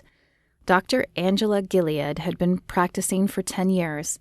With light blonde hair and blue eyes, her face seemed almost angelic, and immediately called to Kat. After jotting down the address, Kat dialed the number on the website, hoping they would have a slot available soon. "Hello, Dr. Gilead's office. How may I help you?" Kat swallowed. "Yes, hi. My name is Kat Jameson, and I was wondering if Dr. Gilead had any availability in the next few days." "Are you a current patient?" the woman on the other end asked. "No, I just found her online." Kat bit her lip, wondering if this was really the best decision. "Very well. Please hold and I'll check for you." Before Kat could respond, the phone clicked and hold music played in her ear. Maybe this hadn't been such a good idea. She was just about to hang up the phone when another voice came on. "This is Dr. Gilead. Is this Kat?" Kat blinked, surprised the doctor would get on the phone herself. "Yes, this is Kat." "Well, Kat, I had a cancellation for tomorrow afternoon. Would you be able to come at 5? "Could you make it 5:30? I generally finish work around 5, and I've taken a lot of time off recently." "Absolutely, I can make that work. I will see you then." Kat thanked the woman and hung up the phone. No turning back now. Chapter 13. Tuesday, Washington. "Kat, I need you to listen." "Sure, Stella. What's up?" Kat looked up from the medical book she was reading to where Stella was folding laundry. "The lights are important, and you need to listen." "Lights?" Kat looked around, but the only lights on were the ones in the kitchen. "What lights, Stella?" "The ones around the people. They are important. He needs you, Kat." Kat's eyes popped open. This was the second night she had dreamed of Stella. While it was nice to see her friend again, the dreams held a certain intensity to them that set Kat's nerves on edge. Why were the lights so important, and what was she supposed to be listening for? As she got out of bed, Kat hoped the psychiatrist would have answers this afternoon. Dr. Gilead's office was a small brick building at the edge of a strip mall. A simple white stencil of her name was the advertisement on the building. The inside was just as minimalist as the outside. A single brown desk, manned by a mousy brunette, was the only furniture in the tan and beige room. Kat checked in with the woman, who immediately sent her back to the only other door, Dr. Gilead's office. "Welcome, Kat. Why don't you have a seat?" Dr. Gilead's voice flowed like silk over Kat's nerves, and though she didn't know this woman, she felt at ease with her. Nodding, she sat down on the tan settee and ran her hands down her linen-clad thighs. The settee had a raised end, and Kat wondered if she was supposed to lie back or keep sitting. She glanced over at Dr. Gilead for a clue, but the woman was looking over some papers on a clipboard. Deciding to wait for a hint from the woman, she let her eyes wander around the cream-colored office. The walls and carpet were nearly the same color of cream. The carpet just a shade darker. A few picture frames with licenses and awards hung about the office, as well as a cross right behind the dark brown desk. Kat looked away from the symbol, still angry at God, though it struck her as odd that she had chosen a Christian psychiatrist. Even more interesting was the fact that there were no pictures in the office, none on the walls and none on the desk that Kat could see. Though she found that strange, as Dr. Gilead appeared to be in her 40s, she dismissed it as a woman married to her work. Kat knew that feeling well. Her last serious relationship was a year ago, and she kept no pictures in her office at work. A small 2-shelf bookshelf by the desk finished off the furniture in the room, other than the chair Dr. Gilead was sitting in and the settee that Kat occupied. It was a sparse office, but the outer office was the same. Must be a minimalist. "If you're ready, why don't you lean back and tell me your problems?" Dr. Gilead's voice broke into Kat's analysis of her. "Okay," Kat reposed, trying to decide where to start. "Well, my best friend died last week from a burst aneurysm, and I guess I'm having trouble accepting it. I'm angry." The words flowed out of her mouth as she told the doctor about her past few weeks, her trouble sleeping and eating, and finally the odd light she was seeing. "Interesting. So the light isn't around everyone." The pen scratching across the paper sent chills down Kat's spine. For some reason it felt out of place in the serene environment. "No, it was only around some of the people I saw, but I have no idea why. There didn't seem to be any pattern. They weren't all men or all women. They weren't all young or all old. It seemed random." Though she had tried to forget the images, they had replayed in her head the rest of the night, and like a puzzle, Kat had tried to find some common denominator, but always came up empty-handed. There appeared to be no rhyme or reason for why some people emitted a shine and others didn't. "Have you prayed about it?" Startled, Kat's head snapped in Dr. Gilead's direction. "No. God and I aren't really on speaking terms right now. He took away my friend and left her daughter without a mother. He could have stopped it." Dr. Gilead stared at her a moment. "It's interesting you chose a Christian counselor then, isn't it?" Kat had no response. She wondered the same thing herself. Dr. Gilead didn't wait for an answer before continuing. "God didn't cause her death. Sin entering the world caused all the pain and hurt that God never intended for us." "But he could stop it," Kat repeated. She needed it to be true. "He can't take away our free will, but he speaks to us, hoping we will listen and follow his will." "Are you saying she died because she didn't listen to God?" The anger surging through Kat's body colored her face and sent her pulse through the roof. She sat up, glaring at the doctor. Surely she had misunderstood. No one believed God punished that way, did they? Dr. Gilead's eyebrows rose, but the rest of her face remained stoic. "That is not what I am suggesting at all, but your reaction is intriguing. Do you remember the story of Jonah?" Conflicting emotions battled within Kat. Rage, disbelief, confusion. Her hands clenched, her knuckles turning white as she gripped the settee. She wanted to flee, to throw something, to slap some emotion onto Dr. Gilead's face, but some force kept her sitting. "Of course I remembered Jonah. A giant fish swallowed him. What does that have to do with—" "What do you think would have happened to the people of Nineveh if Jonah had continued to ignore God's word?" Kat shook her head, bewildered. She didn't remember the rest of the story, just the part about the giant fish. How had they gotten to Jonah anyway? I don't know. God spared them only because Jonah finally told them of their rebellious ways, and they repented. If Jonah had ignored God's voice, all of those in Nineveh would have perished. A piece clicked into place and a light went off in Kat's head. Are you saying that Stella might have been saved if someone else had been listening to God? The words tumbled out slowly. They still made little sense to her. Wasn't that still like punishing people? Then a staggering memory flared in her mind. The church service where she had felt she needed to pray with Stella, but she hadn't. Oh my gosh, did I keep her from being saved? What do you mean? Kat struggled with the words. I felt that I should pray with her the Sunday before she died, but I was too worried about what people would think, and I ignored it. Would God have healed Stella if I prayed with her? A wave of guilt, like she'd never felt before, crashed over her. God didn't need you to pray to heal Stella, but it sounds like he wanted you to listen. Perhaps those lights are another way God is trying to speak to you. You might want to listen this time. Though spoken in the same monotonous voice the doctor had been using since Kat entered the room, these words held a hint of foreboding, and an involuntary shudder raced through Kat's body. Suddenly the weight lifted from her body, and she shot up off the settee. You have no idea what you're talking about. I don't even know why I came here. Her body shook with the rage roiling through it. Still no change of expression came across the doctor's face. Perhaps one day you will. Ugh! Kat clenched her teeth, tamping down the urge to grab the woman by the hair and shake her head back and forth until some emotion lit her deadpan expression. You're crazy, she spat instead, and yanked the door open, stomping out of the office and past the receptionist, who didn't appear disturbed in the least by this display. Was everyone a bunch of robots here? The cool air outside slapped Kat as she opened the door. Though summer, a cold spell had settled on the interior in the last week and dropped the temperatures. Kat shivered as she rummaged in her purse for her keys. Stupid, crazy woman, she muttered under her breath as her fingers finally touched the cold metal. Are you all right? Kat looked up to see a woman on the nearby sidewalk staring at her. I must look insane.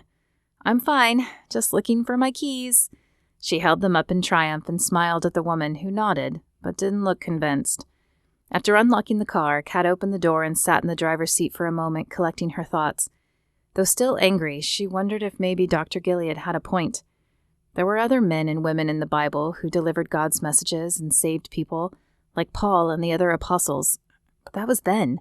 God didn't work that way now, did he? After all, he didn't speak to people through burning bushes, or even audibly for all Kat knew. It was all just relying on a feeling, wasn't it? For as long as she'd been a Christian, she had never heard God speak aloud to her, but then she had never been a devoted Christian if she thought about it.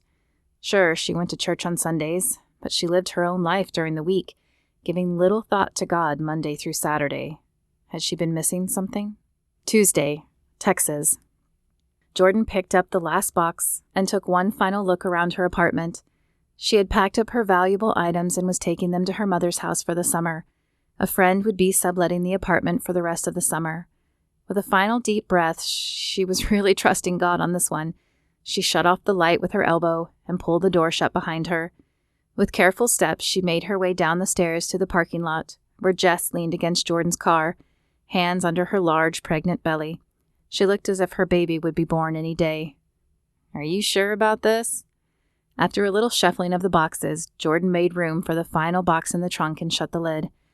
I'm not sure about anything lately, but I told God I would follow his will, so I'm going to do my best. She and Jess had become friends through church. Though Amanda had been her initial contact, Jordan found she had more in common with Jess, who hadn't grown up Christian either. But Washington State? Why would he possibly send you so far away? Jordan shrugged. There's a woman there I need to help. I don't know much about her, but I'm sure God will tell me along the way. You're braver than I think I could be, Jess said. But I wish you didn't have to go alone. If this baby weren't due any day, I'd go with you. Jordan smiled at her friend's good nature. I know, and I appreciate it, but I'll be fine.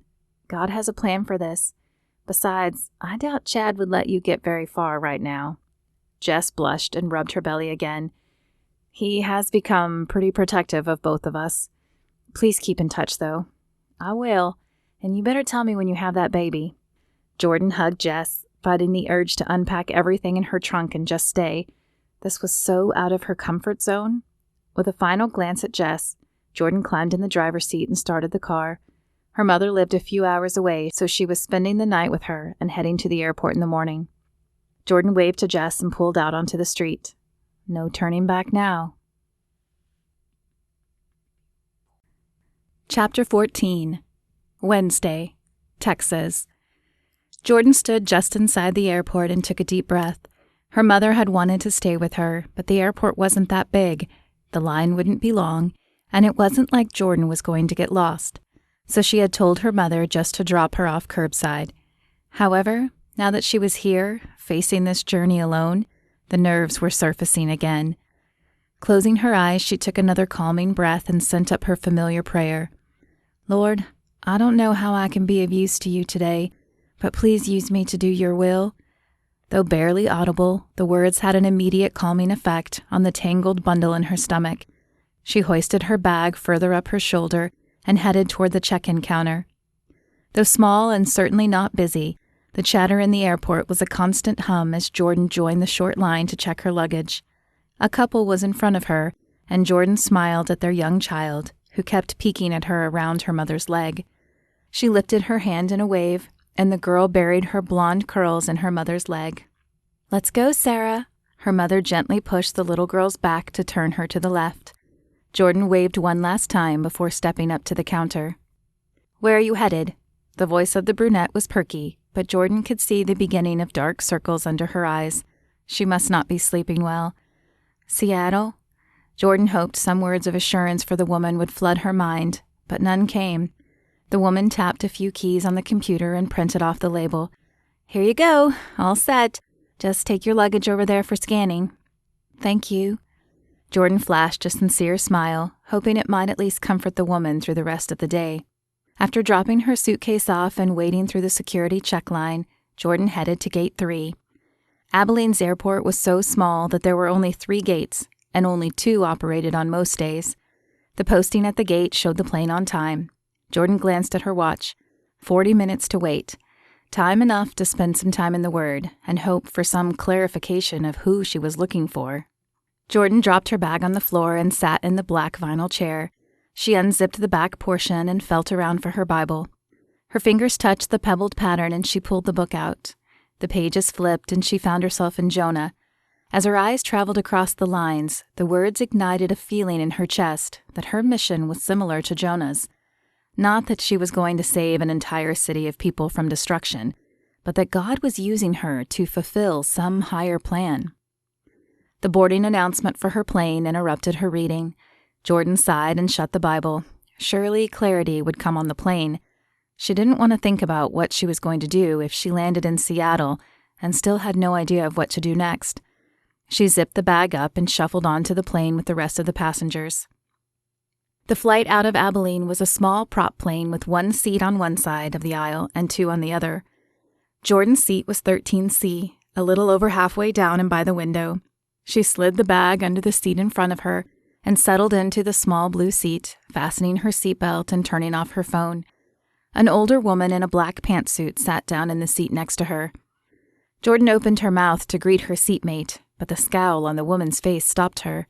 The woman's eyes glanced her direction before returning to her phone, where she furiously tapped her screen as the creases in her forehead deepened. "You'll need to turn that off in 10 minutes for liftoff," the stewardess said as she passed Jordan's row. "Yeah, I just need to take care of this first." The woman answered, but never lifted her eyes. Though not uncommon these days, Jordan wondered how people could be so obsessed with their electronics. No wonder people couldn't hear God speaking to them any longer. They had replaced him with an idol, whether or not they realized it. "Must be important," Jordan said softly. "Excuse me?" The woman's voice cut like a sliver of glass, but Jordan didn't let that faze her. "Whatever's on your phone. You haven't looked up from it since you sat down." "I don't see what business that is of yours." The glare from the steely blue eyes was just as cutting as the voice had been. Jordan shrugged. It probably isn't, but I think there are more important things in the world than whatever problem you are dealing with on your phone. When you are a CEO and dealing with daily incompetency, then you can talk. But until then, perhaps you should keep your opinion to yourself. Jordan clenched her jaw to keep the spiteful words she wanted to say from spewing forth. This woman didn't know what she had been through. To her, Jordan probably looked like the average, carefree 20-something that still lived at home and milked Mommy and Daddy for money. She would have no way of knowing the encounter Jordan had survived last year, or the years she had grown carrying a pregnancy to term and then giving the baby away. The ire that had been speeding her pulse dimmed as Jordan thought about this. Then she realized she had no way of knowing the woman's situation either. Perhaps whatever was on her phone was important. She closed her eyes, asking forgiveness for her assumptions and prayers for the woman next to her. The pre-recorded takeoff speech came on over the loudspeaker, and the woman cursed under her breath as she rapidly tapped a few more buttons. The stewardess shot a warning look at the lady as she demonstrated how to fasten and unfasten the seatbelts. Jordan leaned over and whispered to the woman, "I think she wants you to put the phone away." She didn't want to enrage her seatmate anymore, but she didn't want the stewardess singling them out with her anger either. "Just another minute," the woman seethed, her fingers still flying across the face of the phone. Jordan placed a hand on the woman's arm, and suddenly she was transported back almost a year ago to the similar experience she had with Amanda. The surrounding noise stopped. Even the woman's fingers paused on the phone. She looked up, locking eyes for the first time with Jordan. "It can wait." Though the words came out of Jordan's mouth, she didn't feel as if they were her own. The woman's eyes widened, and just like before, Jordan felt a jolt of electricity. It's weird being on the other side this time. As quickly as it came, the moment disappeared, and the stewardess's speech once again reached Jordan's ears. The woman's eyes held Jordan's just a moment longer before returning to her phone. Her finger hovered over the screen, but then moved to the top and powered the phone down. What was that? Questions hovered in her eyes. Jordan opened her mouth to answer, but before she could utter a word, a bright light flooded her vision, and then an image filled her mind. A raven-haired teenage girl lay on a pink bedspread. Her skin was ashen, but bright pools of red spread out from her wrists. A straight-edged razor lay near her right hand, and a white paper resided near her left. An involuntary shudder coursed through Jordan as the picture in her mind zoomed in on the note. "Because no one was ever there for me," was scrawled in a shaky cursive across it. Darker spots dotted the paper. Tears? Then it was gone, and the seatmate came back into view. For the first time, Jordan really looked at the woman. Creases ran across her forehead and out the sides of her eyes. Gray hairs were sprinkled among her dark hair along her temple. The blue eyes that stared at Jordan were exact copies of the hollow eyes Jordan had just seen in her mind. "Do you have a daughter?" Jordan had to push the words out over the large lump in her throat. The woman narrowed her eyes, probably debating how much to tell a total stranger. Jordan was sure she would have denied it if it hadn't been for the shared moment. "I do," the woman said finally. "Why do you ask?" Jordan took a deep breath, wondering what would be the best way to share her vision. "Lord, please give me the right words." "I don't know where you're going, but you need to see your daughter as soon as possible and tell her that you care and that you are there for her." A hardness descended on the woman, and she stiffened visibly. "What do you mean? I'm always there for my daughter." "You don't know me, and you have no reason to believe me, but I sometimes get visions about people. I just saw your daughter with a suicide note. I'm not saying you aren't there for her, but she feels like no one is." The woman shook her head. "You're lying. I don't know why you'd want to make up a story like that, but you're sick." She turned away from Jordan, crossing her arms and craning her neck to scan the plane, probably looking for the stewardess to ask if she could change seats. "Your daughter has dark hair like you, and the same blue eyes, and the bedspread in her room is pink." The words were little more than a whisper, but the woman froze. Her head swiveled slowly back to Jordan. "Lucky guess," the woman said, but her words were not as forceful as before. A note of fear came through. "She has a purple butterfly tattoo on her left wrist." That was enough to convince the woman. Her eyes darted back and forth as she took in every inch of Jordan's face. "Who are you? What do you want?" Jordan shook her head, her blonde hair fanning out around her face. "I'm nobody, and I want nothing. I don't even know why God picked me for this gift. I didn't even believe in him until a few months ago. Honestly, I'm just trying to do what I feel he's telling me, and the vision he showed me is that your daughter is in trouble." "Is it too late? Will I make it home in time to stop her?" The fear coating the woman's voice now was so different from her haughty attitude when she boarded. Jordan's heart went out to her, and she wished she could soothe her fears, but she wasn't getting anything else. "I don't know," Jordan said honestly, "but I can't imagine God would show me this if it were too late to do anything about it." Though the woman nodded, she did not appear convinced. Her right thumb and index finger twisted the sparkly diamond ring on her left hand around and around. The woman's lips pursed, and Jordan waited for the question she knew was coming. "Why me?" the woman whispered. "I don't even go to church. I'm always too busy." Jordan smiled. "He knows you, even if you don't know him yet. He's been knocking at your door, wanting you to open it and let him inside. He wants to offer you peace." The woman's eyes dropped to her lap. "I don't know if I can change. It's all I've ever known." Jordan touched the woman's arm to get her to raise her eyes. "Not by yourself, you can't. But with God's help, you can do anything." When the woman placed her hand on top of Jordan's and asked to hear more about God, a feeling of peace radiated through Jordan. She had never led someone to Christ, but the words flowed like a river out of her mouth. The plane landed, and the women hugged goodbye. As Jordan was exiting the plane, the stewardess reached out and touched her arm. "I've never seen such a transformation in a person in such a short time. What did you do?" "Oh, it wasn't me." Jordan shook her head at the woman. "It was God." The stewardess nodded, a small, knowing smile tugging at her own lips. "Have a safe stay," she said as Jordan waved and headed up the ramp.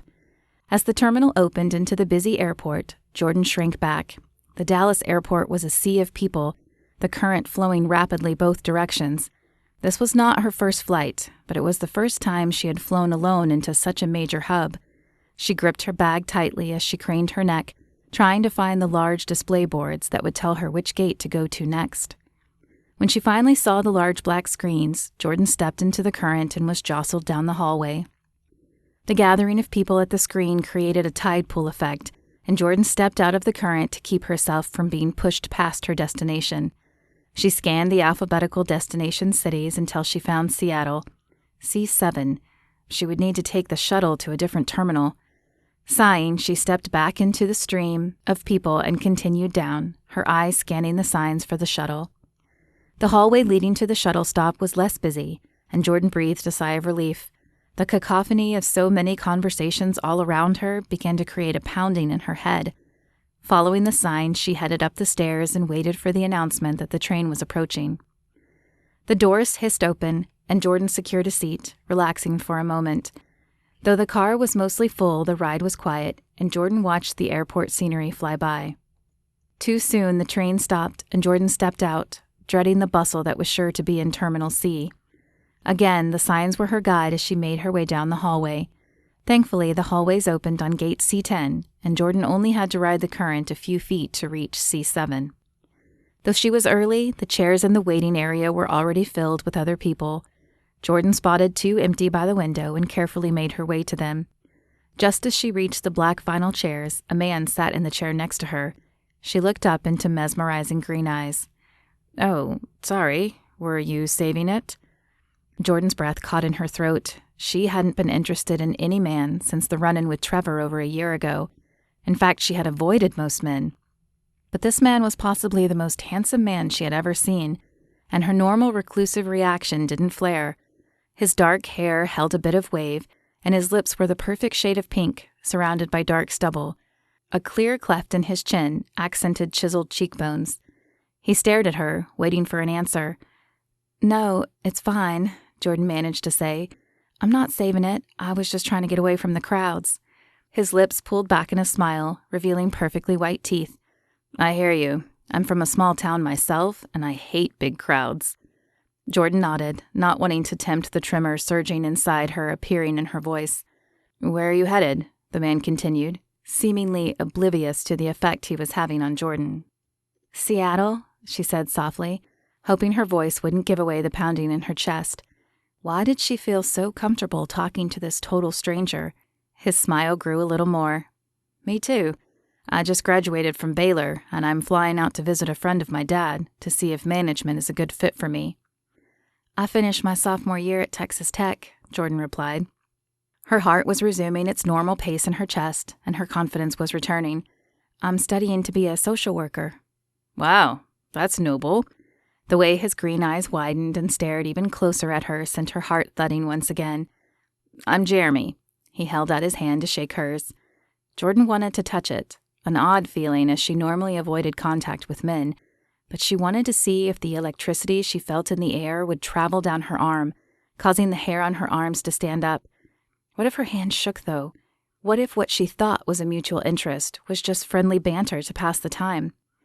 Mustering her courage, she clasped his hand with her own, enjoying the strong masculinity that radiated from the pressure he asserted on her hand, and the brief spark of electric current that ran up her arm. I'm Jordan. A slight widening of his eyes before he dropped his gaze to their hands told her that he had felt a similar jolt. He cleared his throat as he released her hand. So, what are you doing in Seattle? Jordan furrowed her brow. She didn't want to tell him the whole reason, at least not yet. It was too complicated to explain, so she settled for a half-truth. I'm visiting a friend?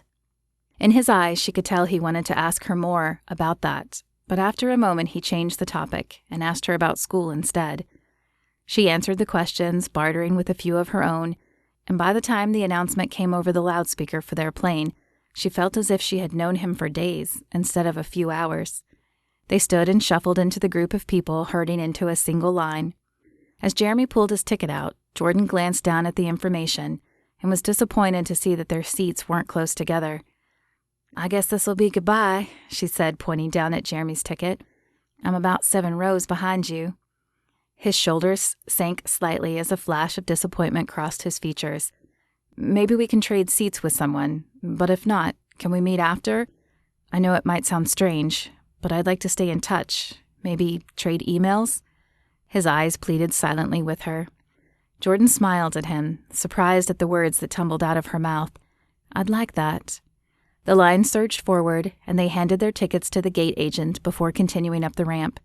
Inside, the plane was already half full. A couple was sharing the row with Jeremy, so Jordan continued to her own seat, a little disappointed that they wouldn't be able to continue their conversation. As she buckled her seatbelt, though, the reason for her journey flashed before her eyes, and Jordan's mood shifted. She was about to land in an unknown city with no direction. She needed to spend this flight in prayer and hope that God revealed the next step to her. Though she had enjoyed getting to help the woman on the earlier flight, she was relieved that her seatmates, a pair of blonde girls, were too engrossed in their own conversation to pay her much attention. Jordan grabbed the Bible from her bag, relishing the feel of security that flooded her at the touch, and closed her eyes. Lord, I need to know what to do next. Please show me your will.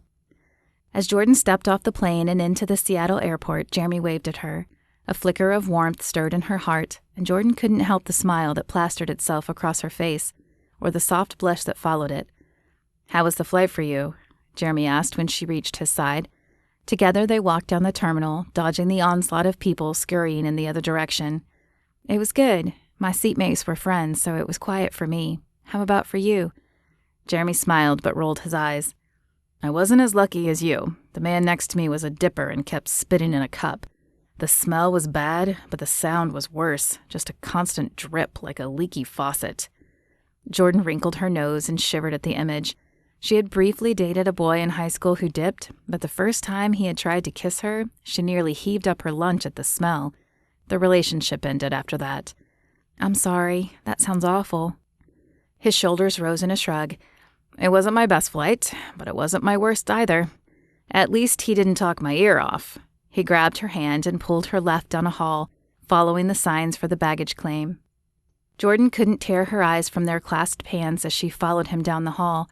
She hadn't let a man even touch her since Trevor, and she barely knew Jeremy, but it didn't feel wrong. The baggage claim area was no less busy than the terminal had been, but it was a lot bigger than the one in Abilene.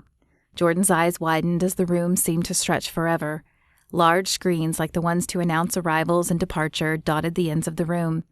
Jordan counted at least 10 baggage carousels, but was sure there were more. Jeremy stopped in front of one of the screens and scanned the listings. He seemed to know his way around the airport. "We're at Carousel 12. He tugged on Jordan's hand. Jordan followed, but the crowd was getting to her. She wasn't normally claustrophobic, but there were so many people here. She felt like an ant in a sea of giants, and the hum of competing conversations created a buzzing in her bones. As Jeremy stopped in front of one of the carousels, a red light flashed and a buzzer sounded. The conveyor belt coughed to life, and the crowd of people pushed against them, clamoring to find a spot around the circular conveyor. Colorful bags began their slow descent down the raised ramp, thudding at the bottom. "What color is your bag?" Jeremy dropped her hand and shouldered forward a little into the crowd. "Purple." Jordan raised her voice to be heard over the rival noise. She moved closer to Jeremy, missing the warmth from his hand. Her eyes scanned the luggage circling lazily in front of them, and she tugged his sleeve when her suitcase made its appearance. He hoisted the dark purple suitcase off, handing it back to her before turning back to the belt in search of his own. Jordan stood, unsure if she should stay or go. She wanted to speak a little longer with him, but felt self-conscious waiting on a man she barely knew, even if he was an oddly calming influence in the crowd of the unknown. Jeremy reached forward, grabbing a midnight blue suitcase. He turned and smiled at Jordan. "Oh, good. You waited. I was hoping—" He bit his perfect lip and looked down at the floor before bringing his green eyes up to meet Jordan's again. "That we might exchange numbers?" The surrounding commotion seemed to fade as Jordan focused on his hopeful eyes. "I'd like that." Jeremy's breath rushed out of his mouth, and a smile stretched across his face. Taking her hand again, he led the way to a small concave, out of the rush of traffic. The noise was dimmer, and Jordan's tense muscles relaxed minutely. He pulled out his phone and handed it to her. Jordan reciprocated, digging her own phone out of her jean pocket. "So where does your friend live?" Jeremy asked as they switched phones back. "Olympia," Jordan offered, remembering the vision of the Capitol building. She had received no new visions on the plane, so she trusted she hadn't been wrong about that. His shoulders sagged slightly. "Oh, well, I guess this is goodbye for now then. I'm staying at a local hotel tonight and meeting my dad's friend downtown tomorrow." Jordan's spirit sank as well. The disappointment at leaving Jeremy was part of it, but the reality of the lonely journey ahead of her was also weighing on her. She had enjoyed having someone to talk to. "At least we can stay in touch now, though." "That's true," he said, brightening. "Now I assume you need a ride?" He paused, allowing Jordan time to nod. "Great. Let's go find out when the shuttle leaves. I'll stay with you until then." After securing her seat on the next van, Jeremy led her to a bench. They sat and shared stories of their families. Jeremy spoke so vividly of his parents and brother and sister that Jordan felt she would recognize them on sight. "What about your family?" he asked. Jordan paused, thinking back to her mother's pushing her to terminate her pregnancy, but she kept that information to herself for now. "Well, my mother and I don't always see eye to eye, but she's good people. I have a younger sister who still lives at home with my parents." "Van's here," the attendant called from the counter. Jeremy's mouth pulled into a tight line, mimicking the regret Jordan felt inside as she wished they had more time. They stared at each other, awkwardness and electricity colliding in the space between them. It was too soon to kiss, though Jordan was sure he wanted to as much as she did, or thought she did. Her emotions were a roller coaster inside her. She didn't want this to be like Trevor. A part of her wanted to grab his phone and destroy it so he wouldn't have a way to contact her, but the other part of her wanted to see him again. She didn't destroy his phone because he grabbed her hands and squeezed them tightly. Romeo and Juliet flashed into her mind, and Jordan finally understood Juliet's silly line about two palms kissing. "I'll text you soon," Jeremy said, dropping her hands. Jordan nodded, a shy smile on her lips. Then she grabbed her bag and boarded the van. The window seat in the second row beckoned to her, and she slid in, shooting Jeremy another wave. A body crammed against her, breaking the moment, and Jordan looked up to find a man with a large belly struggling to buckle the seatbelt next to her. She slid a little closer to the window to give him more room, and after a few jabs to her ribs with his meaty elbows, he finally succeeded. Even with his arms crossed on his chest, more of him touched Jordan than she would have liked. A family with a small child, blissfully sleeping, crawled in behind them, and the van door shut. Jordan wasn't even sure how long of a drive it was to Olympia, but she figured she better turn to God again for more direction. Wandering the streets of an unknown city held no appeal. Closing her eyes, she cleared her mind and tried to focus on listening. Though the van was packed, no one said a word on the ride, allowing Jordan to enjoy the silence. Patrick O'Donnell. The name blazed in her mind, a marquee in white light. She had been expecting the name of the dark-haired woman. Who was Patrick? Was he related to the woman? Would he know where to find her? Trusting that God wouldn't lead her astray, Jordan settled back and enjoyed the rest of the ride. The shuttle dropped Jordan off at the downtown Best Western in Olympia. As it drove away, she realized she should have asked him to stay, as she had no idea if the hotel would even have a room for the night. Sighing, she opened the front door and looked around. A man around her age sat behind the front desk, his eyes focused on the flat-screen TV playing on the other side of the room. "Hi," Jordan said, approaching the desk. "I wanted to know if you have a room for tonight." The man dragged his eyes from the TV screen to glance over at her. "Let me look." He typed a few things into his computer and then turned his bored eyes back on her. "I have a single available. It'll be $100 for the night." Jordan tried not to blanch at the amount. This was going to be an expensive trip, but she figured God would take care of her finances. She pulled out her credit card, generally used only for emergencies, and slid it across the desk. The man tapped a few more keys, swiped her card, and then handed her a printed sheet of paper to sign. "Checkout is at noon," he said, his eyes returning to the TV screen. "I'll probably be staying for a few days," Jordan said as she signed the sheet. "Will I have to let you know?" He clicked the computer screen again. "No, it looks open for now. I'll mark your room as taken until you check out then." "Thanks." Jordan grabbed the receipt and the key card. Room 103 was just down the hallway. Jordan dropped her bag on the full-size bed, sending a trimmer through the flowers on the bedspread. The room wasn't much. A small nightstand, dresser, and a table and chair, the only other furniture in the room. The black screen of the TV filled one wall, and a few pictures of fields of flowers hung on the other walls. It wasn't home, but it would work for as long as she needed to stay here. Sitting down next to her bag, she pulled out her phone and pulled up the internet search. She typed in the white page search and then tapped in Patrick O'Donnell's name. Thankfully, it wasn't a popular name, and only one pulled up, but it listed only a phone number under the name. No address. What was she going to do now? She couldn't just call the man and ask if he knew a sad, dark-haired woman. Even if he didn't think she was crazy, he wouldn't go offering his friend's information to a total stranger. Sighing, she closed her eyes and rubbed her hand across the bridge of her nose. Why was God being so cryptic with this one? Chapter 15. Wednesday. Stella visited Kat's dreams once again Wednesday morning, and she saw at least 3 people with the light throughout the day. Even worse, the guilt of not praying for Stella was weighing on her. Kat kept a stoic face on when visiting her patients, but she broke down every time she returned to her office.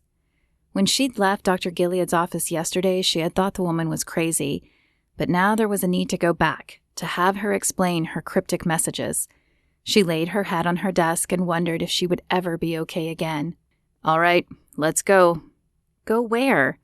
Kat looked up to see Dr. Gibson's warm eyes oozing concern. He had given her a few days of space, but now it appeared he was back.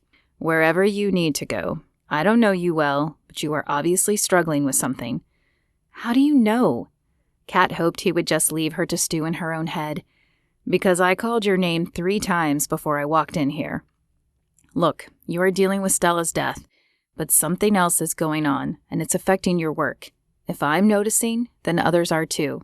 "It's nothing," Kat said, shaking her head and trying to convince herself as much as him.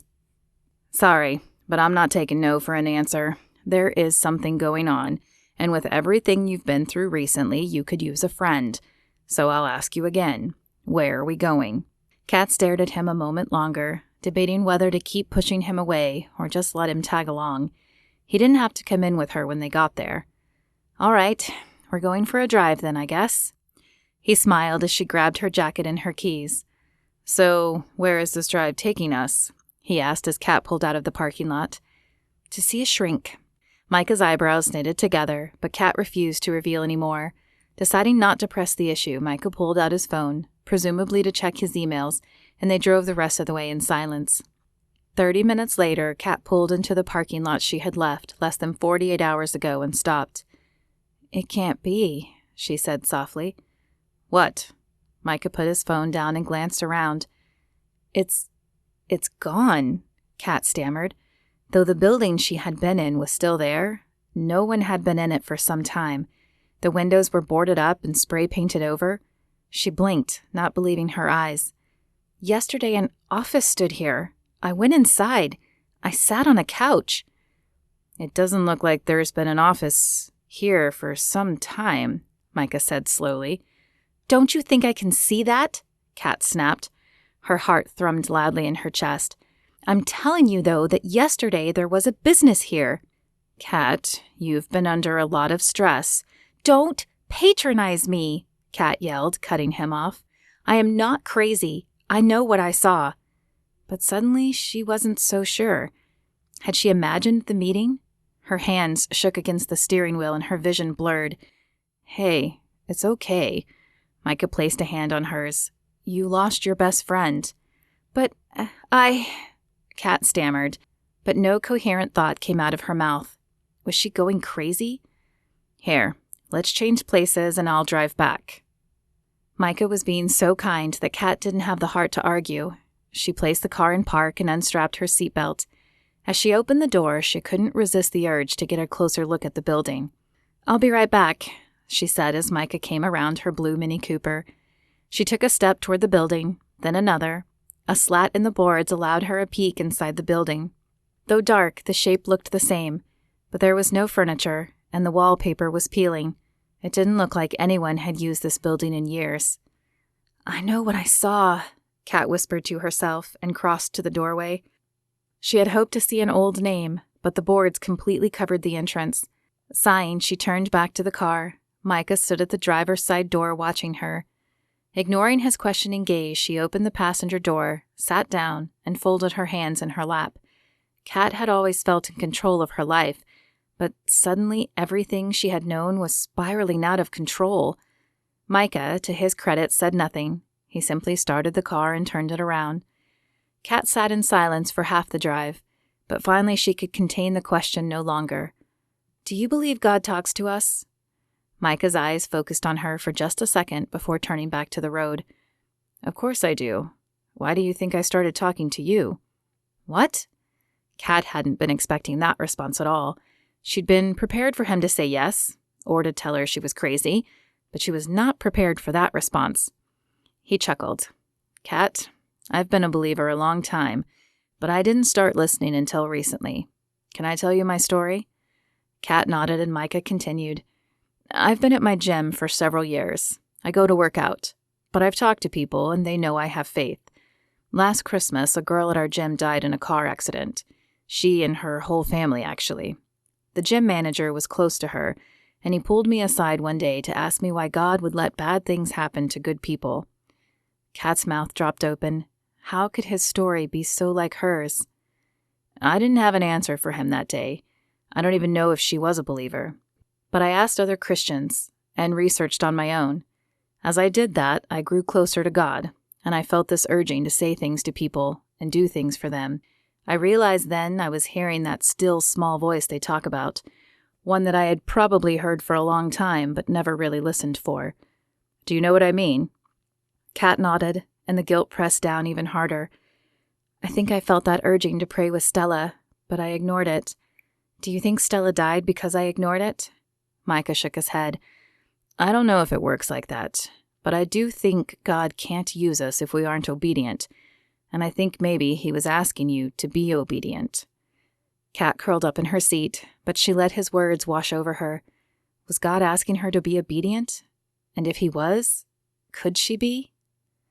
Kat stared at Patrick across the table, relieved that he had let her come over, but unsure where to begin. Kat, what is going on with you? Patrick's stance was defensive, his arms crossed over his chest. Her finger traced an imaginary pattern on the tabletop as she tried to think of the right words to tell him. I think I might be going insane, she whispered, dragging her eyes up to meet his. He rolled his eyes. What are you talking about? I'm angry all the time, and I can't seem to stop it. Then the other night, I saw a light around people. I went to a psychiatrist who told me maybe it was God talking to me, which made me even angrier, so I left. She knew she was rambling, but she couldn't stop the words from falling out of her mouth, nearly tripping over each other in their effort to get out. Then I went back with Micah, and it was gone. Well, not gone, but the building was boarded over and hadn't been used in a long time. But I was there, on a couch. I wondered why her walls were so bare, but I thought she was a minimalist. I'm not even sure if the building ever was Dr. Gilead's place because I couldn't see a sign. But I was there. I didn't imagine it. She pursed her lips together, forcing her words to stop, and waited for his reaction. Her green eyes pleaded with him to believe her, to understand. His eyes narrowed as they searched her face. She had known Patrick for years, and while they had never been close, he knew her well enough to know when she was lying. He ran a hand through his copper hair as his breath gushed out. I'm not sure why you told me this, or what you want me to do about it. I want you to tell me I'm not crazy, Kat cried. Then, remembering Maddie was still sleeping, she lowered her voice. I needed you to understand why I've been so angry. I don't think you're crazy, he said, leaning forward. I think you're just stressed, and we're all angry, but you need to find a healthier way to deal with it. I know you want to be around Maddie, but she's suffering too, and she needs a strong role model, not an angry one. Kat laid her head on the table. I know. I don't want to be so angry, but I don't know how to make it go away. I even joined a boxing gym. It's helping a little, but not enough. Patrick sighed. Well, I don't think you'll want to hear this, but I think you need to give it to God. I was angry too. Now I'm a single parent and I lost the love of my life, but I knew I needed to be strong for Maddie. It's an everyday thing, but I pray each morning for healing and hope, and it gets me through the day. God understands our anger, but maybe if you try talking with him, he'll show you a way to heal. Kat bit her lip. She wanted to believe Patrick. She was tired of being so angry all the time. Do you believe me? About the psychiatrist, I mean? She didn't know why, but she needed Patrick to believe her. She needed someone to believe she wasn't crazy because she was no longer sure herself. I can't explain that, but I believe you believe what you saw. Could you have gotten the address wrong the second time? She lifted her head, enough to shake it back and forth. Tears pricked her eyes. Even if God could soothe her anger, what was she going to do about this? Hey, it'll be okay. Patrick's voice was softer as he reached out a hand to touch her arm. I'm sure there's an explanation for it. Yeah, like I've lost my mind, Kat mumbled. Patrick cast empathetic eyes on her, but it was clear he didn't know what else to say. Though she wasn't quite ready to go home alone yet, Kat felt she was close to wearing out her welcome. So, after thanking Patrick for listening to her and making him promise to tell Maddie she would be back soon, Kat gathered her purse and keys, gave Patrick an awkward hug, and headed out to her car. She buckled the seatbelt and then paused, mulling over Patrick's words and Micah's from earlier. Would God really be open to her venting at him? Kat didn't see that she had much of a choice. Talking to the psychiatrist hadn't helped, and she didn't want to try another. Placing her hands on the wheel, Kat took a deep breath and opened her mouth. God, if you're listening, I'm still angry with you. I think you could have saved Stella, and I can't understand why you didn't. But the anger is eating me up. She paused, deciding what to say next. She wasn't sure if you were supposed to bargain with God, but it was the first thing that came to mind. Okay, God, I don't know why you want me, but you have my attention. Help me listen, and I'll do whatever you need. Kat wasn't sure if she should say more, and she felt silly speaking aloud in her car, so she left it at that and waited to see if God would answer her. Chapter 16. Thursday. The sunlight streaming in the windows woke Jordan. Blinking against the intruding light, she rubbed her eyes and stretched her arms. She hadn't thought she would sleep well in a bed not her own, but it had sucked her right in, and she had fallen asleep before she had even finished praying. Her phone chimed, and she fished it off the nightstand. The bright glare of the screen hurt her still adjusting eyes. She rubbed them again, and the screen came into focus. A message from Jeremy filled the screen. It was nice to meet you. I hope your first night was a good one. Jeremy. Jordan bit her lip. It had been nice, but now she had the extra task of trying to find this Patrick O'Donnell. She typed back a quick reply, dressed, and headed down for breakfast. There were only a few people in the breakfast area. A couple with 2 small children munching on donuts filled one table, and an elder gentleman in a plaid shirt sat at another table reading a newspaper. Jordan scooped some scrambled eggs from the silver container onto her plate, hoping they wouldn't taste as plastic as they looked. She added a few slices of crispy bacon that looked like someone had left them in the pan just a minute too long, and an orange. At least that would be edible. She chose one of the smaller two-tops, setting her plate down before returning to the Continental Buffet to grab a cup of coffee and juice. After praying, she scooped up a forkful of eggs. They were sandpaper in her mouth, and it took all of Jordan's willpower to finish chewing and not spit them out. The bacon wasn't much better, and Jordan knew she'd have to find real food. She finished her coffee and gathered her plates to throw away. A tiny twinge of guilt pricked her conscience as she tossed the leftover food away, but one could hardly call what tumbled into the trash can food. Jordan exited the hotel and glanced around. She had chosen a hotel downtown to be able to walk places, but downtown here differed greatly from back in Lubbock. Though summer, it was cooler in Washington than Texas. A light layer of goosebumps broke out on her arms, and she wished she had brought a jacket. Guitar music reached her ears, and she turned to find the source. A man sitting in a nearby doorway had pulled out a guitar and was strumming. His ratty hair made Jordan wonder when his last bath had been. She stepped a little closer to the street as she continued down the sidewalk. A small cafe with outdoor seating appeared on her left, and Jordan coughed as she walked through an unfamiliar-smelling cloud of smoke. Is that pot? She had heard they had legalized it here, but had never expected to see people smoking it out in public. Was that even legal? Her pace quickened as the feeling of being out of her element increased. Two men, dressed all in black, coming her direction, sent her heart racing. Instinctively, she pulled her purse just a little tighter to her side and wished she had someone familiar with her. Though she was healing, her faith in people, men especially, had been broken last year, and fear of their motives often coursed through her mind. Jordan continued down the sidewalk, shocked at the number of homeless people sleeping in doorways or on benches. Did they have no shelters here? God, please help these people, she whispered, wishing she had the finances to help. After about a block, Jordan found herself in a small cafe. A few older people sat at the bar reading newspapers and drinking coffee, but the quaint tables covered in a red-checked pattern were all empty. Jordan chose one near a window and waited for a menu. As the waitress approached, another vision filled Jordan's head. She was the dark-haired woman, seeing the world through her eyes. As she walked, she saw a glow around people. Not everyone, but a few in every direction she turned. What does it mean? The lights are those who need to hear.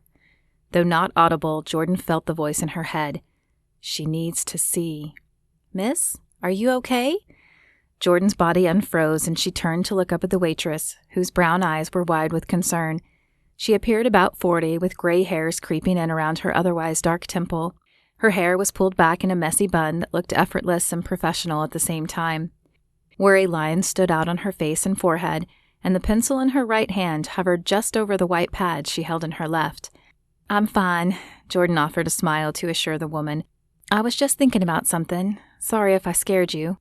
The woman clearly did not believe that story, as she set the menu on the table instead of handing it to Jordan, but she didn't press the issue. Jordan was sure she dealt with colorful characters on a regular basis. Okay, if you're sure. A note of apprehension still resided in her voice. Can I get you something to drink? Hot chocolate, please. Jordan broadened her smile, which seemed to work as the woman, whose name tag read Paula, smiled back. Her shoulders released from their fight-or-flight tensing and dropped a few inches, giving the woman a more relaxed stance before she turned to put the drink order in. Jordan picked up the menu and perused the contents. She wanted something filling in case she didn't have time for lunch, so she decided on an omelet with a side of pancakes. When Paula returned with the steaming hot cocoa, Jordan placed her breakfast order and then wrapped her hands around the powder blue mug. Though Jordan liked coffee, she was particular in how she would drink it. Growing up in Texas, she hadn't had it very much, though her father drank it every morning. He, however, drank it black. One morning, when she had been particularly curious about the taste, he had offered her a sip of his, but she had spat it out before even swallowing it. It tasted like burnt water. Years later in high school, a friend introduced her to mochas, and that was all Jordan could drink. As her friend Marie always chided her, Jordan liked her coffee tan, not black.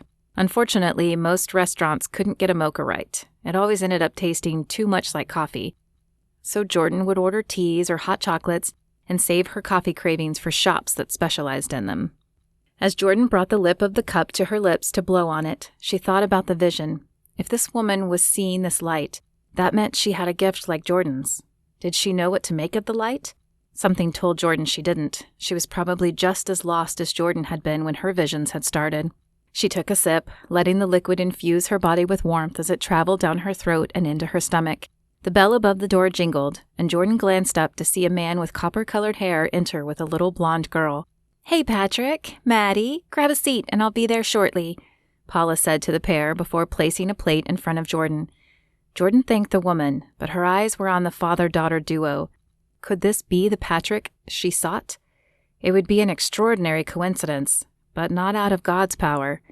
His eyes caught her for a second, and she knew he was indeed the man she was looking for. But how was she supposed to approach him? Jordan dropped her eyes to pray for both the food and wisdom. Then she ate her breakfast. When the bill came, she wrote "God loves you" on the receipt, not really knowing why, but feeling the need to, and gave Paula a few extra dollars. She wished she had more because she got the feeling that Paula could use it, if the stress lines on her face were any indication. But Jordan didn't know how long she might be called on to stay here, and she wanted to make sure she would have enough to do God's will. Now for the tough part.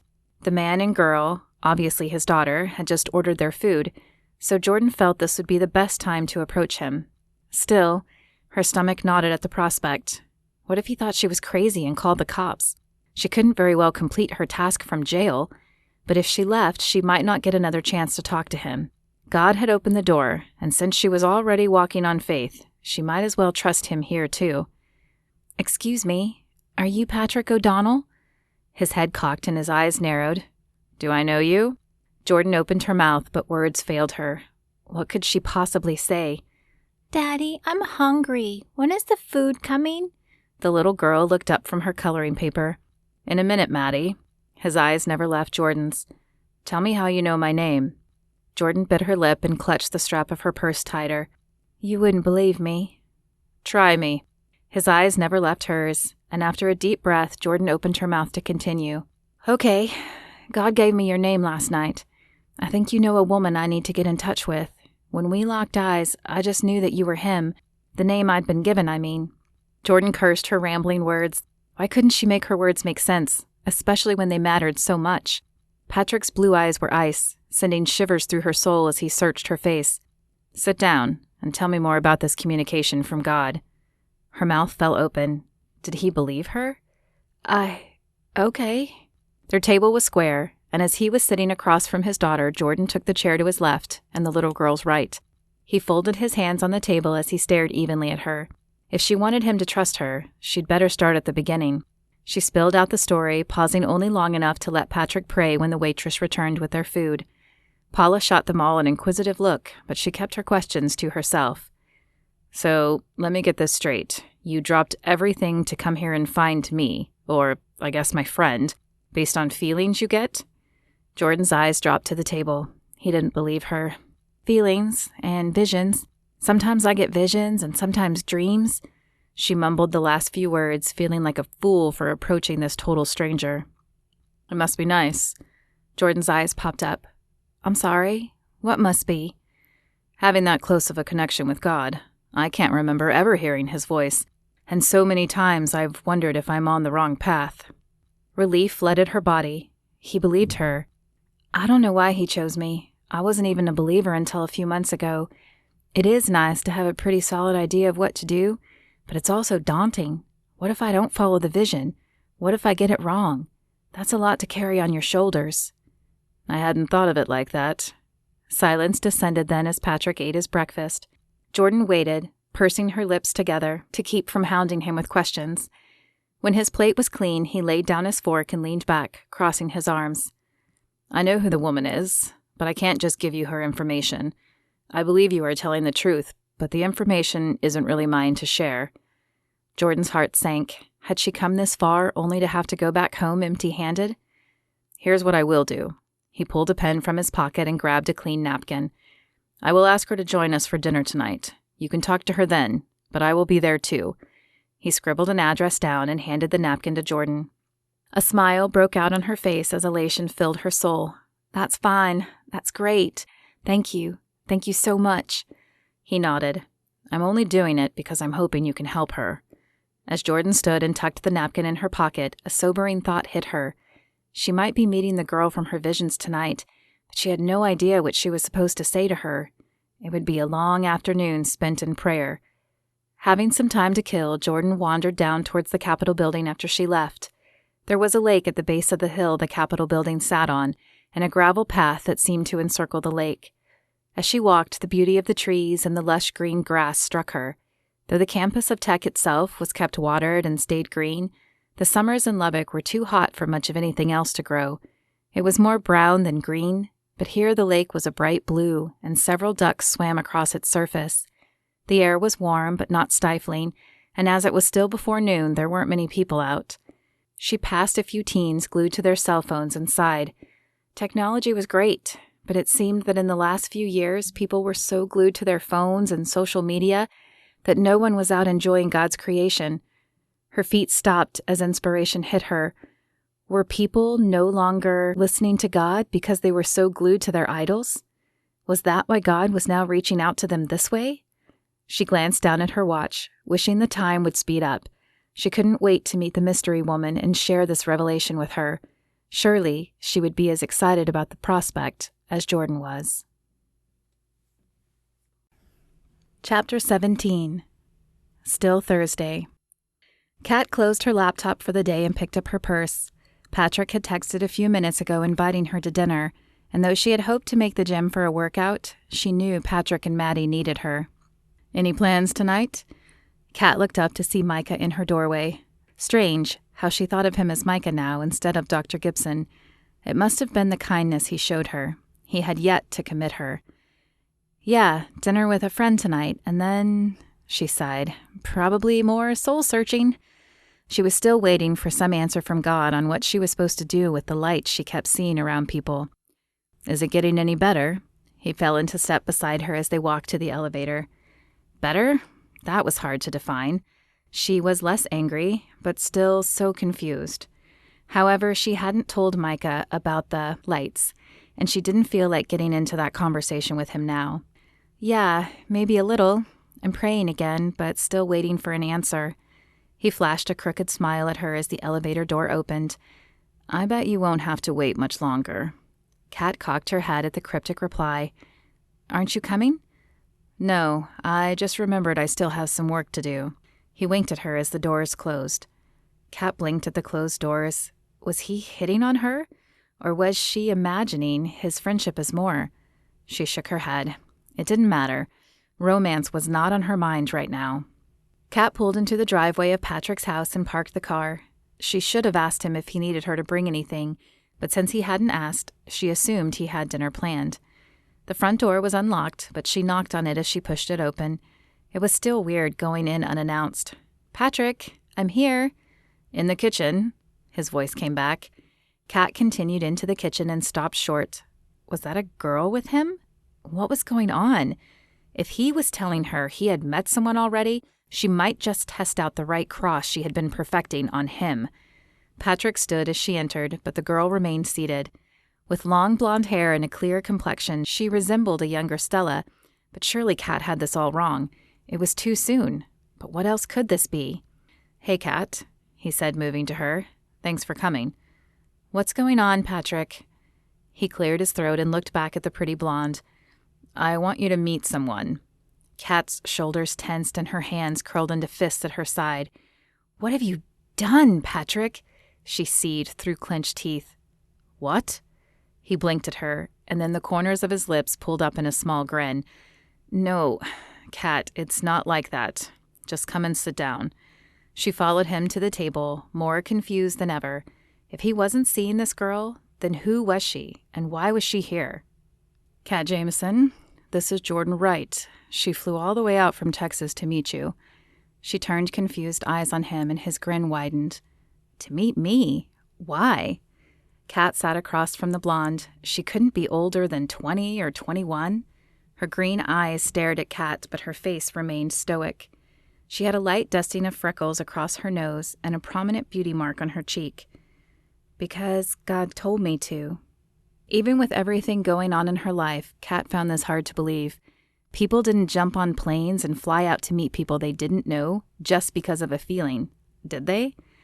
Hear her out, Patrick said, touching her shoulder as he sat beside her. A few weeks ago, I began receiving visions from God, Jordan began. I didn't know what to do with them, but after praying, I felt compelled to talk to the woman in my vision. I told her the words I had heard in my head. She was on the right track.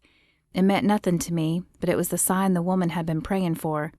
That woman was my pastor's wife, and after hearing my story, she told me I have the gift of prophecy.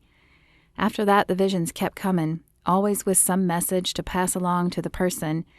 Then a few weeks ago, I saw your face. You stood at a window as the rain fell outside. Your hair was wet, and you seemed sad and angry at the same time. Kat sat a little straighter at these words.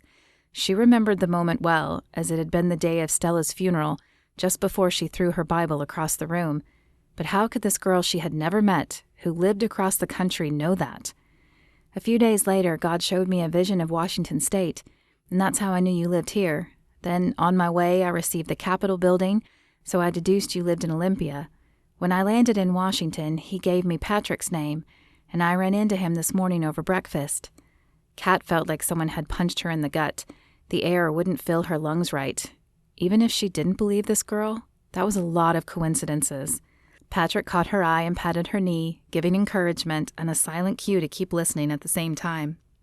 I still didn't know why we were supposed to meet, Jordan continued, but this morning I got a vision of you, or as you rather, and I saw the light you see around people sometimes. Kat's jaw dropped and she whipped her head to stare at Patrick. Did you tell her about that? Kat asked. Patrick's eyes were wide. No, I didn't know that part until just now either. Kat, I know this is a lot to take in, but I think you also have a gift from God, and I think those lights you see are the people who need your words. But why now? Kat asked, even as the memory of Dr. Gilead filled her head. Hadn't the doctor said that the light might have been God's way of communicating with her? I never saw light around people before. I've never had visions. Why all of a sudden? Jordan shrugged and shook her head. I don't have the answer for that. I wasn't even a believer until a few months ago, and I didn't get visions when I first accepted Christ. I have a theory, but it's just a hunch. Kat wasn't sure if she wanted to hear the theory. There were too many thoughts colliding in her head as it was, but the question tumbled out anyway. What's your theory? This morning I was walking around the lake, and I saw people glued to their phones. What if people are no longer taking the time to listen for God's voice, and so He has given us these powers to help remind them? A silence fell as Patrick and Kat took in that piece of information. Kat thought back over the last few years. Though she wasn't obsessed with her phone, she did always have it with her, and there did always seem to be something that kept her from praying, some distraction that really wasn't important, but she thought it was. She had never heard a voice, but had she ever been silent long enough after praying to have heard a voice? It makes sense. Patrick's voice broke the silence. I can't remember the last time I was still and listened for God's voice. This could be His way of getting people's attention. But why me? Kat asked. Why not you or the pastor or someone with a little more credibility? Patrick shook his head and Jordan followed suit. I don't pretend to have all the answers, she said. I'm new to this as well. But after I gave up my son for adoption, I asked God for a purpose. I asked Him to use me, and I think He is. But I didn't, Kat protested, and then she stopped. She had asked God to use her, but that had been after the lights. Well, maybe I did, but I was already seeing the lights by then. Didn't you start seeing them shortly after Stella died, though? Patrick said quietly. Kat nodded, wondering what he was suggesting. Maybe God chose you because of that. Maybe He wanted to give you a purpose or a meaning to Stella's death. Maybe you were open even if you didn't know it because you were so hurt. The words were soft, and Patrick's eyes never rose from the table to look at her, but something in them rang true for Kat. Kat leaned back, letting it all sink in. No one said anything for several minutes. I'm sorry, this is a lot to take in, Kat said, breaking the silence. I don't even know what to do with this information. It's okay, Jordan said. It took me a week of the visions before I responded to them. My suggestion would be to pray. God will give you the answer. I'll be praying as well. I'm staying here locally until I feel like God says I'm done. Here's my cell number. She pulled a piece of paper out of her pocket and slid it across the table. Kat picked it up, noting the hotel name across the top. Best Western, Olympia. It was one of the older hotels downtown, but Kat could see why the girl would choose it. It was centrally located downtown and close to a lot of places by walking. "I'll work on that," Kat said. "God and I haven't been on the best of terms lately." Jordan smiled. "That's okay. He understands that too." Kat cocked her head as she took in the girl. She seemed much more mature than her face suggested she was. What had happened in her past to grow her up so quickly? "Well, shall we pause this discussion for dinner?" Patrick asked the two girls. "Where is Maddie?" Kat asked, noticing for the first time that she was not in attendance. "In her room, watching Frozen, again," Patrick responded with a grin. "I think she'd be interested in this, and if not, she can always play while we chat." Jordan smiled for the first time, and Kat saw years shed off her face. "And Kat, you have to do it!" Maddie bounced up and down, pulling on Kat's hand. "I don't know, honey," Kat sighed. "It's not really in my comfort zone." "But God is asking you to." The words came out of Maddie's mouth so matter-of-factly, as if this were the most natural thing in the world, and she couldn't believe Kat would even think about not doing it. Then again, it probably was the most natural thing to her. "Okay, sweetie, I'll think about it. For now, though, how about we get your jammies on? It's late." Maddie nodded. "But I'm going to pray you do it," she added. Kat followed Maddie into her room, helped her get into her jammies, and read her a story before returning to the living room. Patrick entered, having returned from dropping Jordan off at her hotel, just as Kat sat down on the couch. "Wine?" He tossed his keys on the coffee table and turned toward the kitchen. "Sure," Kat agreed, curling her feet beneath her. There was a soft sound of glasses clinking together, a pause, and then Patrick returned, holding 2 glasses of red wine. "Do you think I should do this?" Kat asked, accepting a glass. She stared into the wine, hoping for some clarification, but the red liquid just rippled back and forth like silk. "I can't tell you what to do," he sat beside her. "But if there's even a chance this is from God, do you want to risk ignoring it?" Kat took a sip of the warm liquid as she pondered that thought. She was just turning back to God, but did she really want to incur his anger? After all, God sent a storm after Jonah, and then he was swallowed by a giant fish. Not that she feared a giant fish today, but what if what Dr. Gilead had said was true? What if more people were affected because she didn't follow God's calling? She couldn't live with herself if that happened. Kat swirled the liquid gently, watching it wash up the side of the glass before cascading back down, leaving a trail of red in its wake. She took another sip as if it could imbibe her with courage. "You're right. I guess it wouldn't hurt just to see." Patrick smiled and squeezed her arm. Warmth spread from the side of his hand, and Kat looked down at it. The air between them crackled in the silence. "What is this?" Kat forced her eyes to Patrick's. His still stared down at the touch as well. When his eyes connected with hers, he pulled his hand away. "I'm sorry," he began, but Kat cut him off. "For what? Nothing happened. However, it's late, and I should probably be going." She handed him the still nearly full glass and stood up, eyes searching for her purse. "Kat, you don't have to go. I'm just tired. Long day of work and Godspeak, you know." Her eyes landed on her bag, and she scurried that direction to grab it. She was careful to keep her eyes on the floor because she was afraid of meeting his. Something between them had shifted at that last glance, and she wasn't sure how to deal with it. She wasn't even sure she wanted to deal with it. "Kat." "No, really, it's okay. I'll see you later." Without giving him the opportunity for another word, Kat let herself out of the house and hurried to her car. Once inside the safety of her small car, she let her mind hash through what had just happened.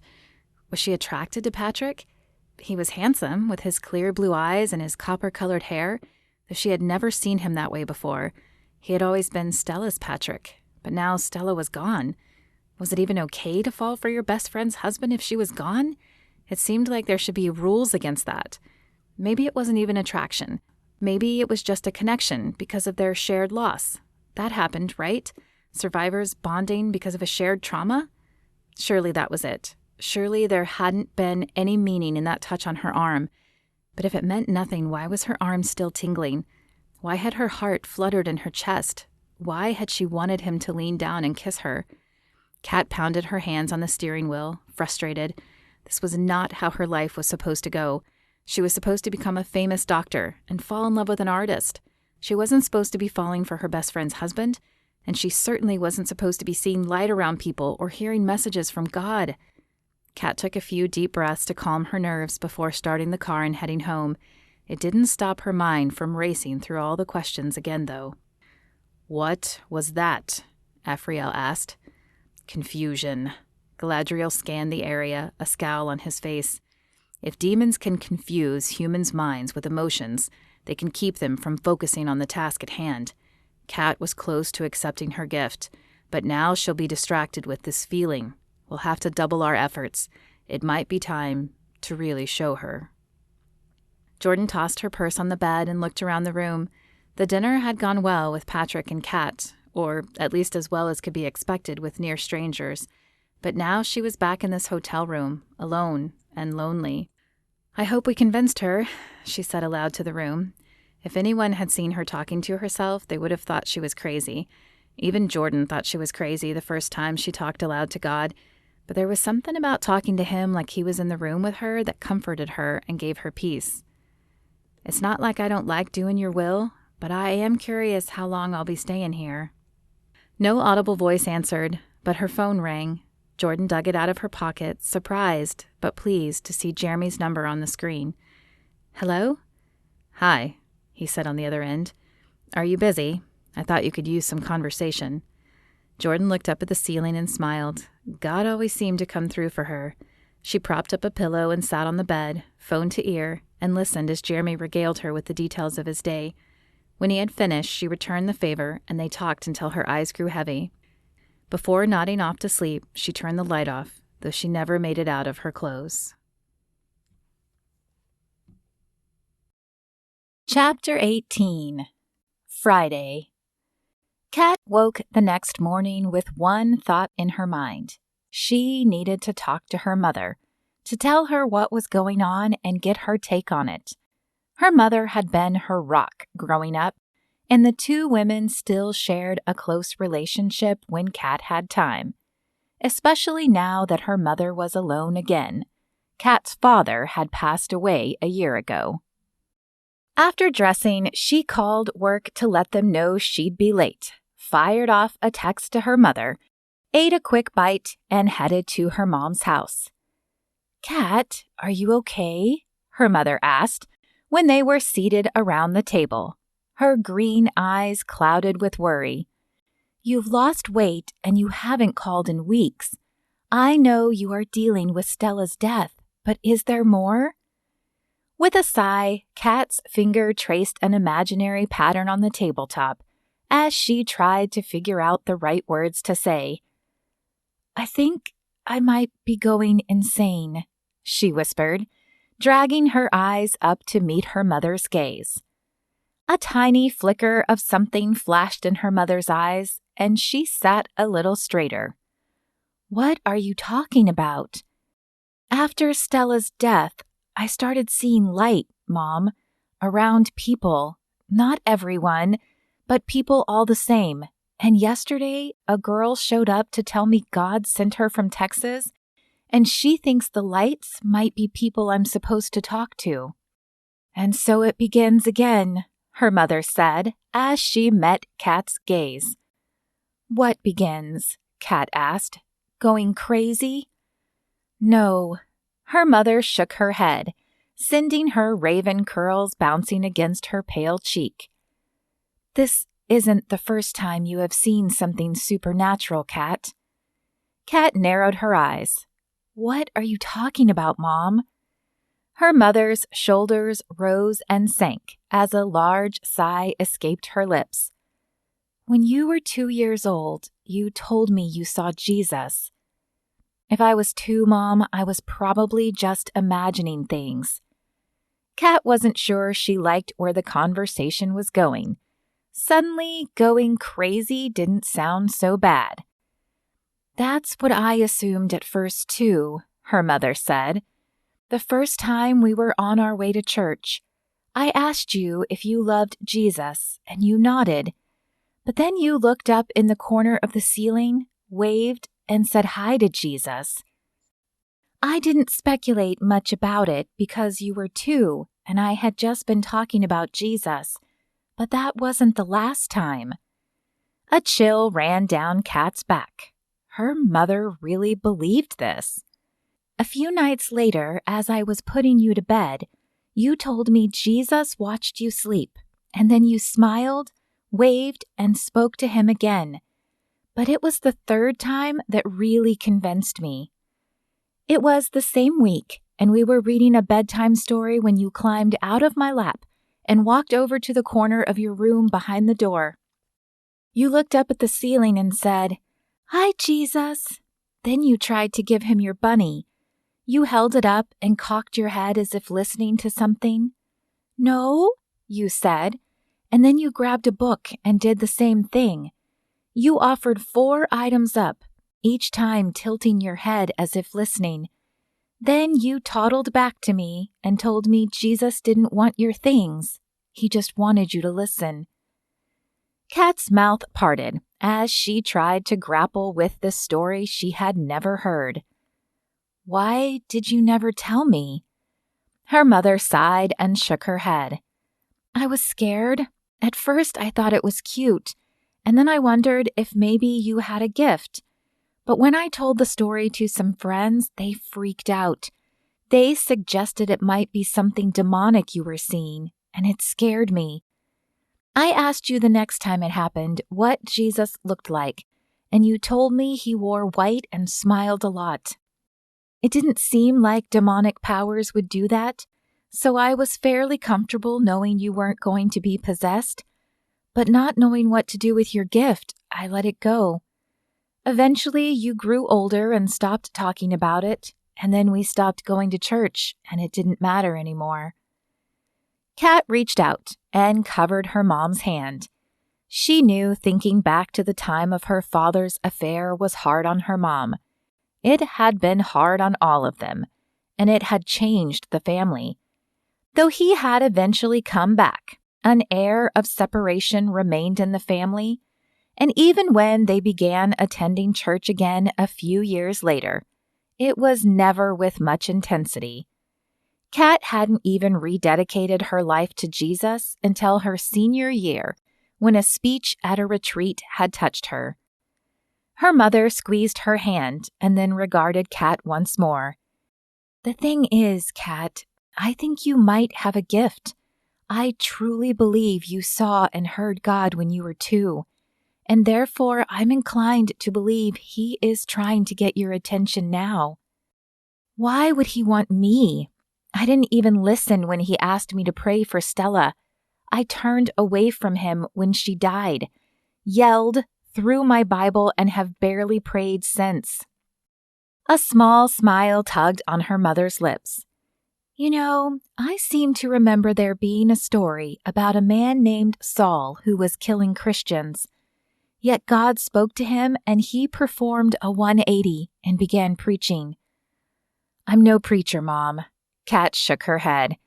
"I'm a doctor. My point is that God uses unexpected things to show his glory. He gives people the ability to do things they would never be able to do on their own, so that others will witness those miracles." Kat sat back and thought about her mother's words. Could she really have some gift like that?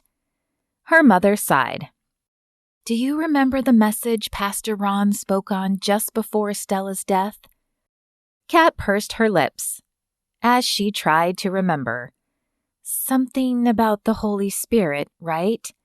"Exactly. It was about surrendering your life to the Holy Spirit. I haven't said anything, Kat, because I wanted you to come to the conclusion, but I've wondered if you'd ever really given control of your life to God." "I accepted him in high school, Mom," Kat said. "No, I know, but sometimes we accept God without giving over control. We believe he died for our sins, but we don't want to let go of the reins of our lives.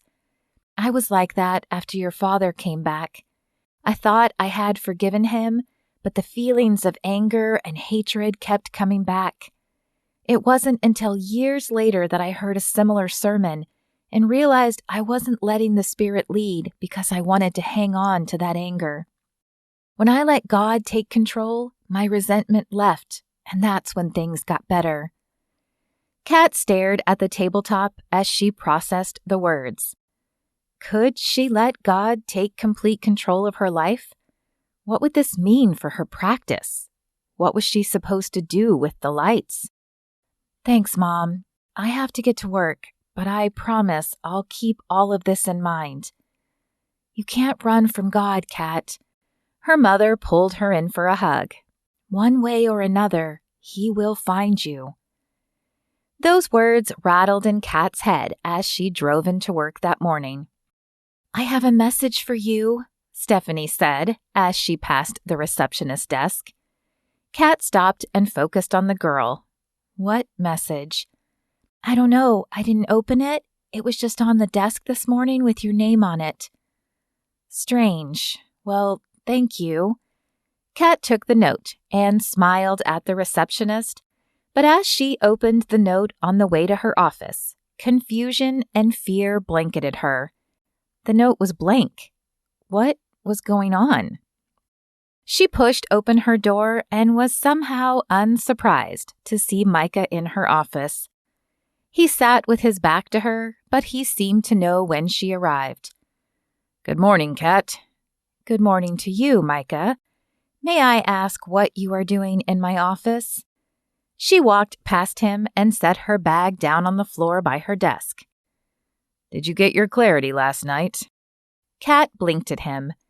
Why was he so focused on her clarity? I'm not really sure. Why are you so concerned? He stood without a word and shut her door. Then he closed the blinds and turned back to her. Because we are running out of time. Time for what? Unease erupted on Kat's spine and traveled down her back. To save them. Now it's time for you to see. Suddenly, a bright light filled the room. Kat's hand flew to her face to cover her eyes, but she peeked through her fingers. For a moment, Micah Gibson looked the same. Then Kat saw, or thought she saw, him change. A giant pair of wings spread out from his back, and a blinding light emanated from him. As quickly as it came, it was gone, and the light disappeared. What are you? Kat backed up until her rear hit the far wall. You already know the answer to that, Kat. I'm an angel, and we're at war. The rapture is coming soon, and there are a lot of souls at risk. Those lights you've been seeing are angels. You've been able to see them your whole life, but you had forgotten. I'm sorry that it took Stella's death to reach you, but we need you. But your story, you told me you didn't always listen to God. Micah smiled. It was someone's story, just not mine. I needed to connect with you, Kat. Those angels are protecting people who are close to believing, but they need you. You and Jordan. We've brought you together to help save as many as you can. Kat shook her head. This was more than she could process at the moment. How do you know about Jordan? Micah smiled. I know because I arranged it. God said she would help you understand your gift. She has one too. The two of you need to work together. But I have a job. I'm a doctor. This world is not your kingdom. Your kingdom is in heaven, and your job is to tell people about Jesus. There isn't much time left, Kat. Events are set in motion, and we cannot stop them. Am I supposed to just quit? I have patients. They will be taken care of, but if you do not help us, these souls may be lost forever. Wait, if you're really an angel, how come everyone can see you? Micah smiled. No one can see me but you, Kat. If you think back to all the interactions we've had, you will notice that no one else ever spoke to me. But we smiled and waved in the hallway. He nodded. Yes, and sometimes there were others around who simply thought you were talking to them. At other times, if you had been paying attention, you would have noticed your coworkers shoot you confused glances when that happened. They chalked it up to stress. Kat closed her eyes and thought back over all their interactions. He was right. She had never seen anyone talk to him, never heard anyone mention him.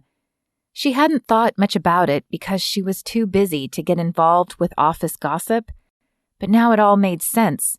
She opened her eyes and took a deep breath. And Dr. Gilead? Also an angel. You are important, Kat, and we needed to reach you. Now you have a job to do. Tell Jordan. Invite her to stay with you. Talk to people, especially those being protected. You will not win them all, but you will win many. And you need to find Raven Ryder. She will be important in the next phase. Kat's head was spinning. Next phase? What next phase? When the rapture comes, you and Jordan will come home, Kat. Someone will need to carry on. She will not accept you now, but you must plant the seed. She will be protected, for she will play a role when you are gone. How am I supposed to do all this? Kat asked. Take each person as they come, and do it one day at a time for as long as you have left. We believe in you, Kat. With that, he opened her door and walked out of her office. Kat's knees shook as she sank into her chair. Angels were real, and she could see them. She had no idea how to even do what Micah suggested, but she knew her first step. Kat grabbed her bag from the floor and dug in it until she found Jordan's card. Her hand shook as she reached for her phone, but she managed to punch in the numbers. Jordan, it's Kat. I'm offering you a room at my place. I think you may be here a while. What do you mean? It's a long story that I don't want to share over the phone, but trust me, I'll pick you up tonight from your hotel and tell you everything then. Kat pulled into the gym that evening with her head pounding. The lights had been everywhere today. It was like accepting this mission had opened the floodgates. While Kat didn't see angelic bodies like she had with Micah, she saw the light on many people throughout her day. Kat grabbed her bag and headed inside, hoping she would get a break from the light. But it was here. Even Jason glowed today. Good to see you again. Yeah, you too. Kat waited for the voice, for something she needed to say to Jason. When his eyebrow lifted at her, Kat smiled and continued to the dressing room. Maybe it wasn't instantaneous with everyone, or maybe only Jordan could hear the voice. As she pulled off her shirt to change, words filled her mind. It wasn't a voice, but a thought. His life has a purpose. Kat nodded and continued changing.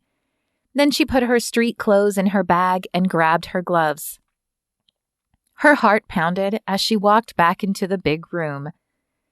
Jason leaned against the back counter, and Kat made her way to him. He smiled as she approached.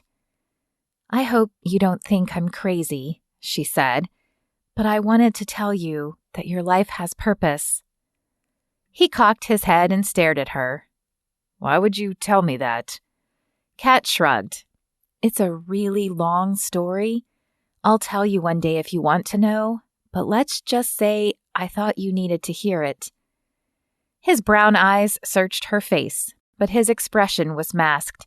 Kat had no idea what he was thinking. Well, thank you, I guess.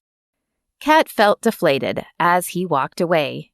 She had figured it would be easier, but the light remained around Jason. Had she failed then? Changing your mind about him?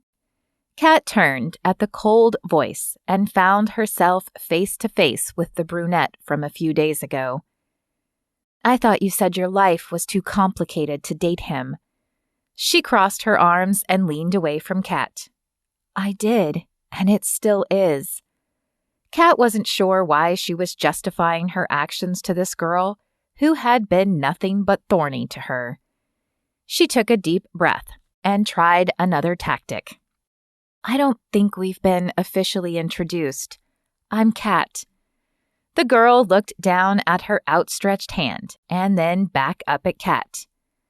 I'm Raven, and Jason is mine. Kat's jaw dropped as the girl walked away from her. How could she possibly reach Raven? The girl had walls up all around her, and Kat had already made a bad impression. With a sigh, Kat joined the class as they lined up. What had she agreed to? Hey, don't worry about Raven. Kat turned to see Lily beside her. What do you mean? I heard what she said to you. She's prickly is the best word I can think of. You get used to her. Kat sighed. If only it were that easy. But she couldn't just get used to her. She had to get to her. She did her best to avoid Raven the rest of the class. It wasn't too difficult, as she was with the more advanced group. What was harder was avoiding Jason, who was her instructor. Thankfully, she must have scared him at least a little, because he kept his distance from her. Kat had never been so thankful to have a class end. When the class was dismissed, she grabbed her bag and scooted out of the gym before anything else could go wrong. Maybe Jordan would have ideas on how to reach this girl, because Kat certainly didn't. And why did she have to be important? Why couldn't it be someone she hadn't met? Or better yet, someone who liked her? Why couldn't it be Lily? The girl was young, but she was nice. Even as she thought the words, she knew the answer. God needed someone difficult so that her conversion would affect more people. Kat sighed and turned the car toward Jordan's hotel room. I hope you'll let me in on your plan, God. A few minutes later, she pulled up to the hotel and found Jordan waiting out front with her luggage.